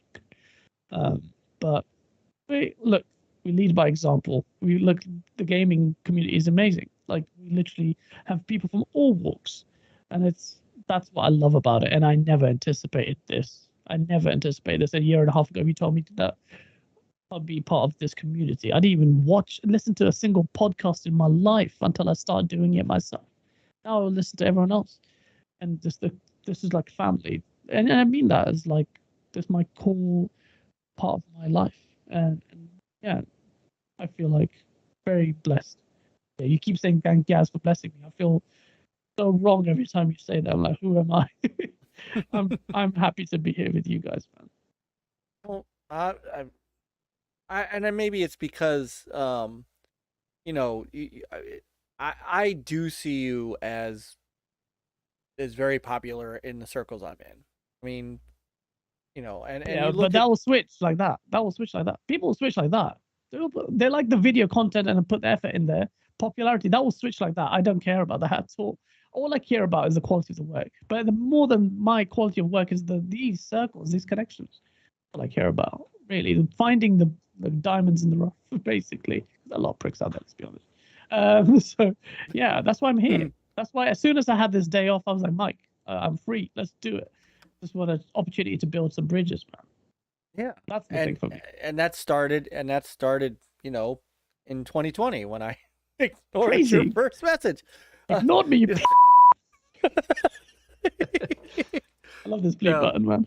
But I am Yeah. glad. I really am glad that we had a chance to get connected and to start building that, and then, for us to continue to build that. I mean, Definitely. I have realized that you and I have a lot in common. Just in talking tonight, like, there are things that I've now, I know about you that just from this conversation, I'm like, wow, you were just like me in a lot of ways. And that's, and that's what I love about getting to know people. It's why Peter and I are so close, because him and I, it's funny because him and I do have those kind of deep conversations about issues and stuff, and we don't see eye to eye on most of it, but it's that stuff doesn't matter, because in the real world, him and I have so much in common and are so alike in in how we are as human beings, that even though every once in a while we fight, we've never, it's never been anything that is, I mean, like I We said, never went nuclear. on each never went other. nuclear, you know. We, like I said, he's been my friend for however 7 years. So I mean, that is, you know, and I think of him, as an actual brother. I mean, that's so I love when I can get to know people like that, and I said I've learned a lot about you tonight. That I'm like, he is just like me in many things. I appreciate, and then genuinely, I think the people who don't from different culture, like in London, obviously, it's a very melting pot. People who don't mingle beyond, but they're whatever their own race or whatever their mixture, you'll find that people are remarkably similar in many ways. There's very little. The things that bring we have in similarity are far more than our differences. I think that's the takeaway from my experiences so far on this planet. But at the same time, there's so many pricks. So, so we have to filter out. Sorry, Jason Schreier, but you would need to offer Mila Kunis to me to get married to me for me to consider being friends with you. And I don't know if Mila is that great anymore. I mean, oh, she's beautiful, and she she is has beautiful. aged She is beautiful. lovely. She has aged lovely. No work to her face. I love that. Naturally beautiful. Yeah, she's not have many flaws. I just love. She was a gamer as well, so it's just like insane. Oh, I didn't So know that. hot. Oh, I didn't know that. Massive gamer. She plays World of Warcraft. She played World of Warcraft for years, and she's proper nerdy.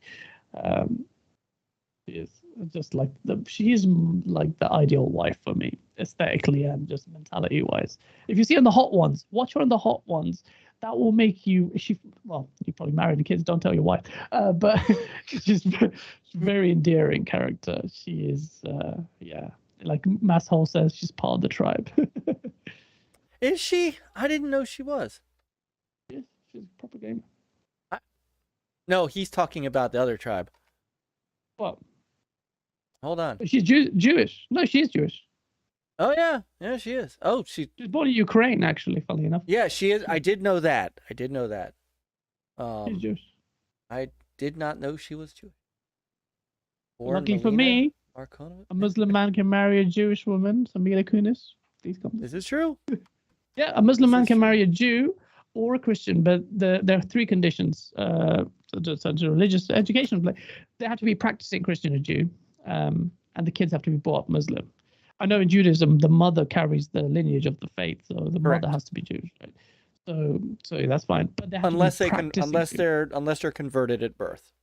Oh, okay, fine. So you can, and not every. So depending on, I'll welcome to Next Level Religious. Brought to you by ISIS. No, I'm just kidding.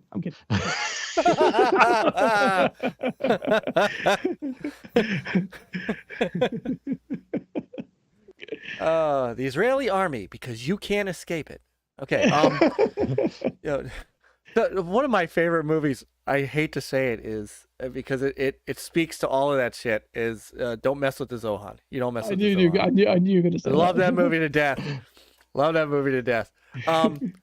In Judaism, it depends on what sect of Judaism you are. If you are Orthodox, no, you can't. If you are more Reformed, then yes, you can. But you are what your mother is, and that's how the lineage goes down. Yeah. And there aren't really, conditions, but there are, when I married my wife was not Jewish when we met. She was, she had dabbled in converting. So her sister was converting to marry her husband, who is Jewish. So she kind of went along to check out the conversion classes and stuff like that. And when she met me, she was kind of in the middle of it, but she had stopped.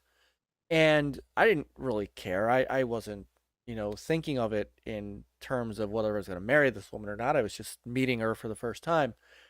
My grandfather, when he was alive, Passover's coming up, which makes this a great story. My grandfather was Orthodox, so on Passover, we have a Passover Seder. I'm sure you have heard, that kind of thing.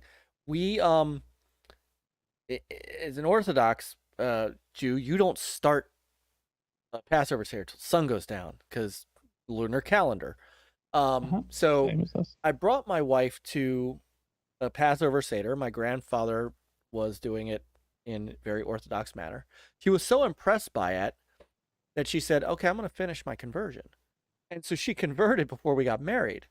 And she good. wanted to raise our children Jewish. So, it's very funny because I spent I grew up in this area. We have one synagogue for the entire county and half the state. And I grew up in it. I moved out to Baltimore City, kind of lost interest in any of that stuff until I met my wife. And somehow I kind of moved back into it. And then when we had kids, it snaps you back. Like, kids will bring you back to a church or a mosque or a temple because you want them to grow up a certain way. Yeah. So like Yeah. my kids are all in Hebrew school. My son, I've got one son bar mitzvahed. My second one is getting bar mitzvahed in November. And I have a 7-year-old following him. So I have 3 boys. Don't do that ever. It's trust I me. can help it. Yeah, don't do 3 boys. I'm part of 3 brothers, so yeah, I can imagine poor mom. Yeah. So it has snapped me back, and now I'm like the music director and choir director at the synagogue. I'm on every board and every committee. Every day is a meeting. So Every day. but there was a conscious decision by my wife to do that and to raise our kids that way. So I get what you're saying about the commitment that's required. Yeah, so I mean, I think a lot of people don't know that. Muslims regard my wife and her boyfriend both. Oh, nice one. Yeah. I think Masshole just completely diverted what I was going to say. Yes. Brilliant. And he's right. 5-hour Seder. That's exactly what it was. And it was all in Hebrew. If we went to read something in English, my grandfather would go back and read it in Hebrew. So yeah, we didn't eat until 11 o'clock at night. That was when dinner was. So anyway, go ahead. As you were. I'm kind of remembering what I was. Yeah. So yeah, just based on that point, don't know why we talk about it, but I'm just going to say, like, in Islam, Muslims are considered our cousins, people of the book. That's why Jews, sorry, are considered people of the book. That's why we're allowed to marry them. And it's easier to marry a Jew because of the only difference is really the Messiah. You don't obviously believe in the Prophet Muhammad, peace be upon him, but the monotheism, the strict monotheism, is why we can. So the wife has to be. Those are the 3 conditions. She has to be a practicing Jew. The kids have to be brought up Muslim, and there should be an active attempt to teach Islam to the wife, but there's no compulsion to convert. Just no compulsion in religion, which is surprising in this day and age when people put on it very differently. But there is literally, the Quran tells Jews to practice their faith, even though I said it's hard. It's weird. People don't know that about Islam. Like, you are our cousins. So that's why there's like a massive deep affinity with. It's the brotherhood of Abrahamic faith. It's what Exactly. It's exactly what it is. And it's funny because Jews don't proselytize. We make it a point not to. Now, there is a sect of Jews called Chabad that will go and find unaffiliated Jews and try to bring them into their little cult. But but they don't go out and proselytize Christians and other faiths to become Jews. It's just not in our. It's not one of our commandments. Yeah, no, that's good. So, I mean, I kind of prefer that because there should be an active thing to do dawah. So it's kind of opposite for us. Like, just do at least spread the message, and then that's it once. But there should the Quran says there shall be no compulsion in faith. But I admire the Jewish thing. Like, it's you don't have to, because I don't like the active. That's where the problems come, where people feel like it's been forced and stuff, and people take it too far. Obviously, in Islam, you've got a multitude of examples of that going awry. Look at the state of the world that is in now and the Ummah. But the Ummah, and what the time of Prophet Muhammad, the Jews were part of the Ummah. Ummah means the collective, the followers. The Jews would come into and we would mediate. Obviously, the things went awry there as well. But yeah, there's a lot there. Like I could marry. Well, Mila Kunis is my favorite, so I already have an affinity for, and so I can. But then, God, can you imagine the Jewish family, the Muslim boy? There's so much trouble for that lady. You married this guy? Are you crazy? That would be so hard for the wife. I could not. Well, I'd love to. I'd love to break barriers down like that, but. Well, yeah, but you guys could keep kosher together. So we're allowed to eat kosher. So we eat halal and we can eat kosher. Halal, yep. Yeah. So I mean we share that too. I mean, we're not I mean now I'm not nearly as strict because around here it's hard to be, but my mother still 2 sets of dishes, won't mix meat and milk, does not eat anything pig, does not and yeah, it is we're not quite that strict anymore. But you have cheeseburgers. Yeah, pepperoni pizza. I don't know how you could not have cheeseburgers, man. Yeah, I There's a lot of people who eat pork say to me, like, how can you not eat pork? I'm like, I've never missed it, so I don't know. Yeah, I mean, there's things I don't go out of my way to do. I don't eat ham. I don't eat pork. We don't have pork chops and ham sandwiches and stuff like that. I mean, it's just not. But we're lax. When you have turkey ham. Things. That's right. We do turkey. Yeah, we do turkey bacon. Seriously, we do turkey bacon, turkey kielbasa. We do also, at the grocery store, they actually have chicken bacon. They're like, chicken has bacon? What? It's the flavor. You can bacon anything at this point. Probably.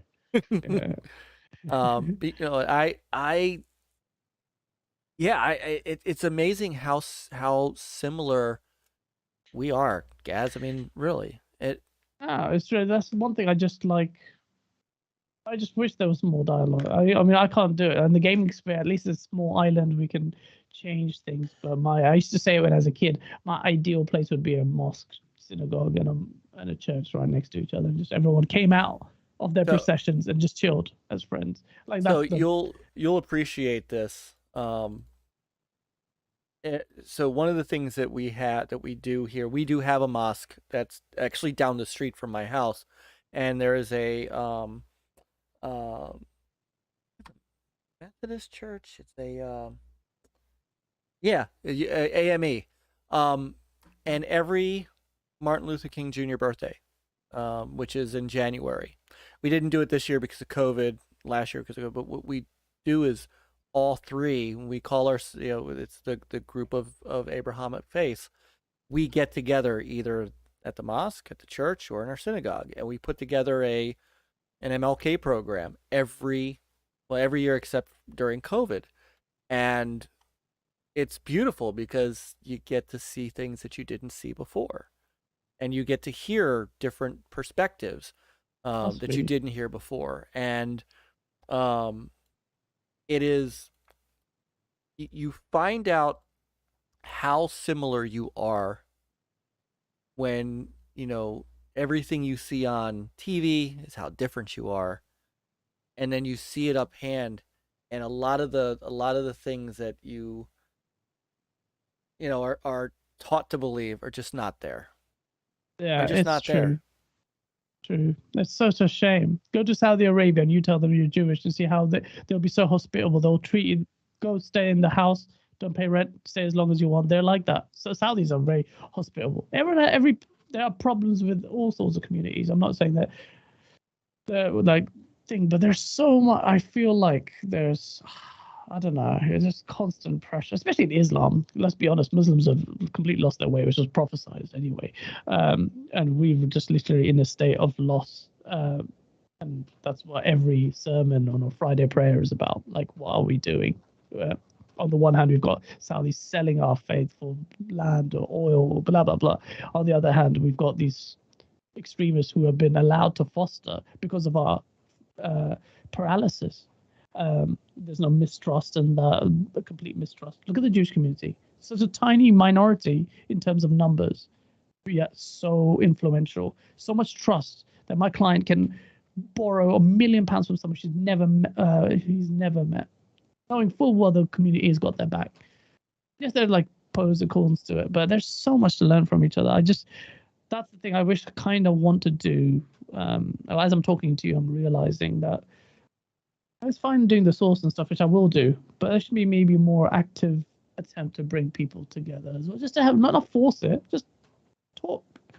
We should why I do these something things. together like this. Like, this is a small subset of what you and I should do something like this.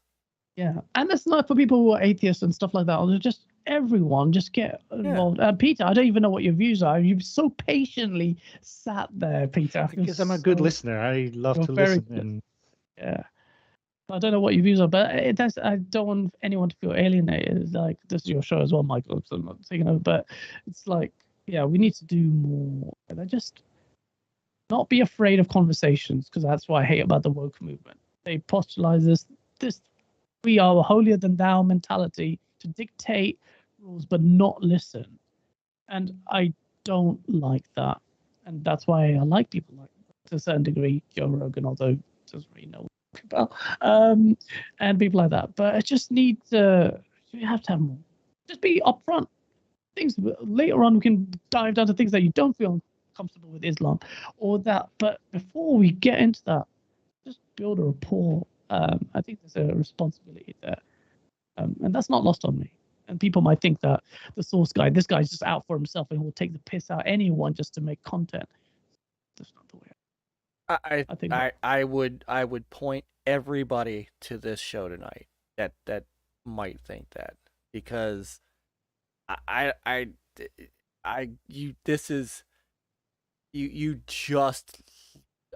just threw your heart right out on the screen, and I mean that was this is why I said, I get what the sauce is. It's satire, it's entertainment, it is,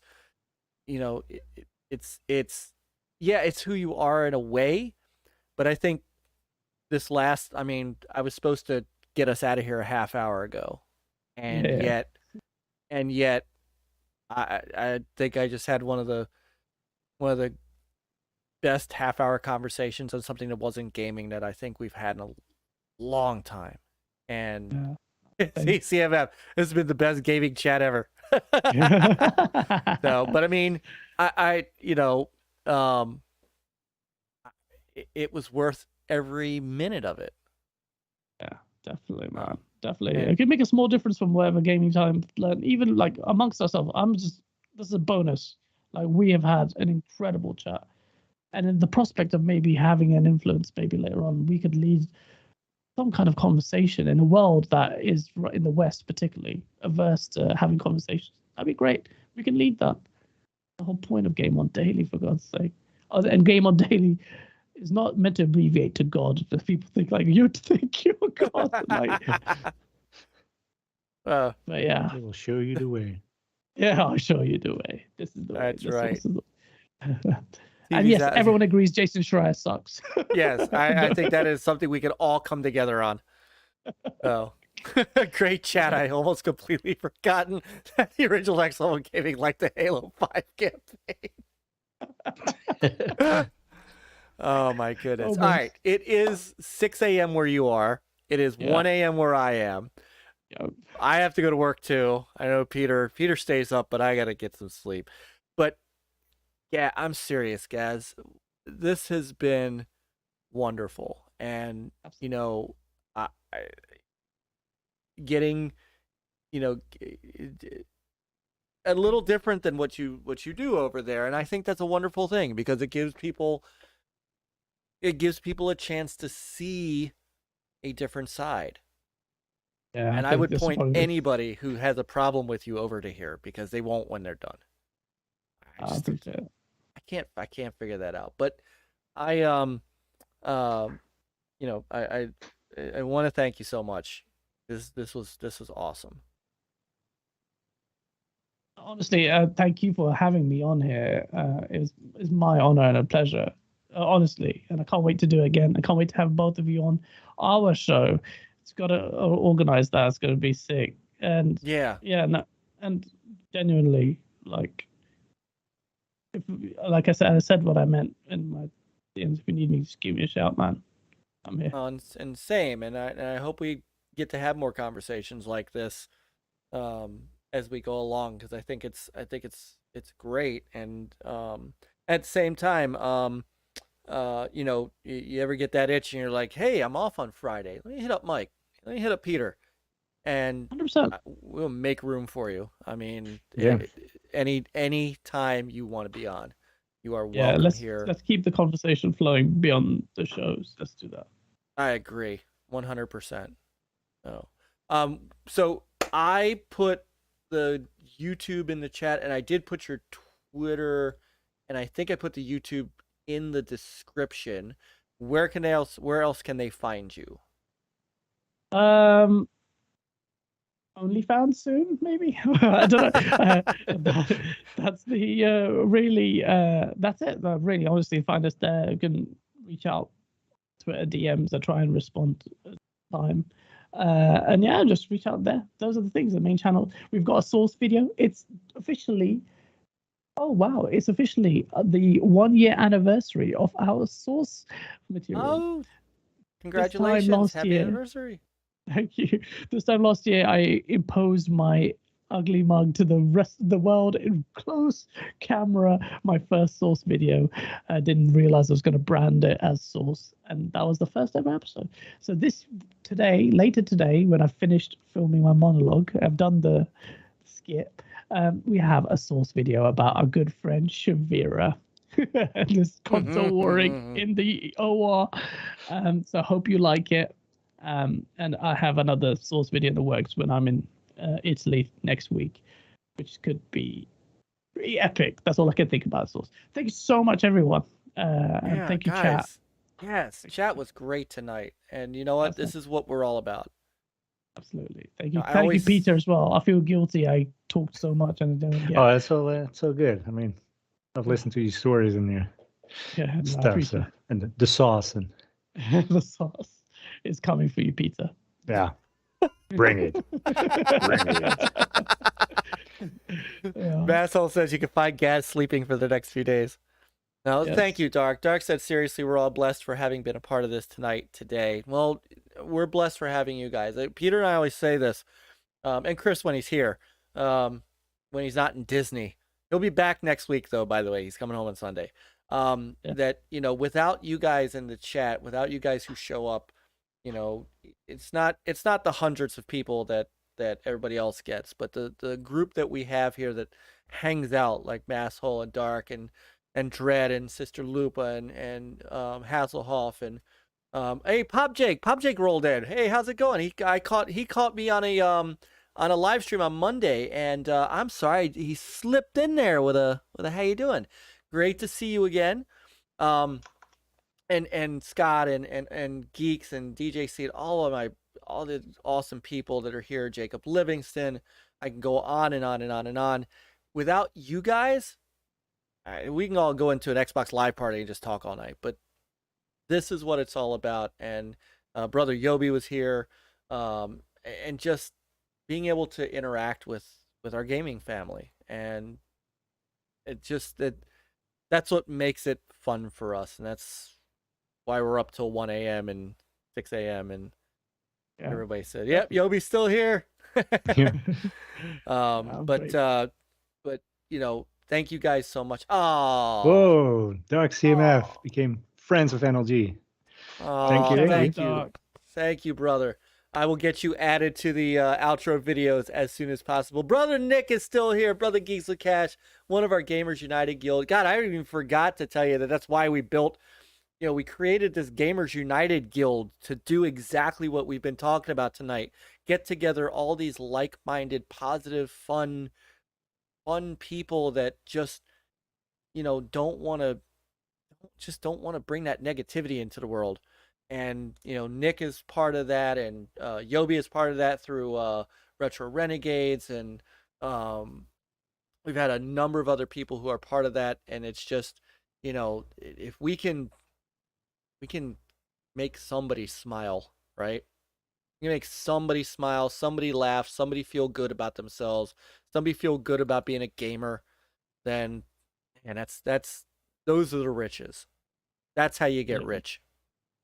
So, so check out everybody in the Gamers United Guild. The descriptions are all below, and we want to once again welcome Noof Nukem to the group. He is a great addition, and thank you to everybody in chat. Brother Gaz, thank you again. Go get some sleep. Brother Peter, I will see you tomorrow night for Friday night with Peter and Myke. We're gonna do some co-op. We're gonna play some. Well, it's not co-op, I guess. We're gonna race. We're gonna race. We'll see how this pans out. Jago, What it is about. Jago's here. What's up, brother Jago? Just I've been watching in the background for a while, just haven't chimed in. Great show, fam. Love you, brother Jago. And great retro renegades on Tuesday nights. All right, guys. Thank you. Pick up a controller. Get some gaming in. Don't forget that GameOnDaily will be on, if he's awake, Saturday at 2 p.m. Eastern. What is it for you? 9? It's 9 p.m. BS. I can find out. How are you going to do this to me at 6? 9:04. 4 p.m. Okay, so it's 4 p.m. All right. 4 p.m. Make sure you sub to Gaz. His link, all of his stuff is in the description. Check out GameOnDaily on Saturday. It is a fantastic show.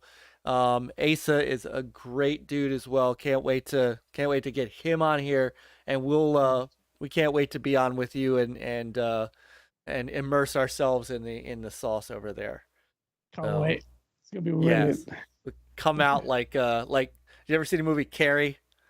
Stephen Oh my King. God, my bloody. Yeah. Yes, we'll come out with the sauce like Carrie. So good night, everyone.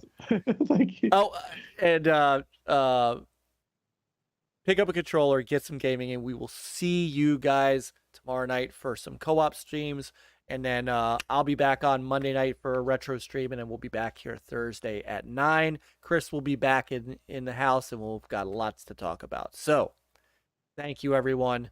Love you all. Play on, gamers. Game on.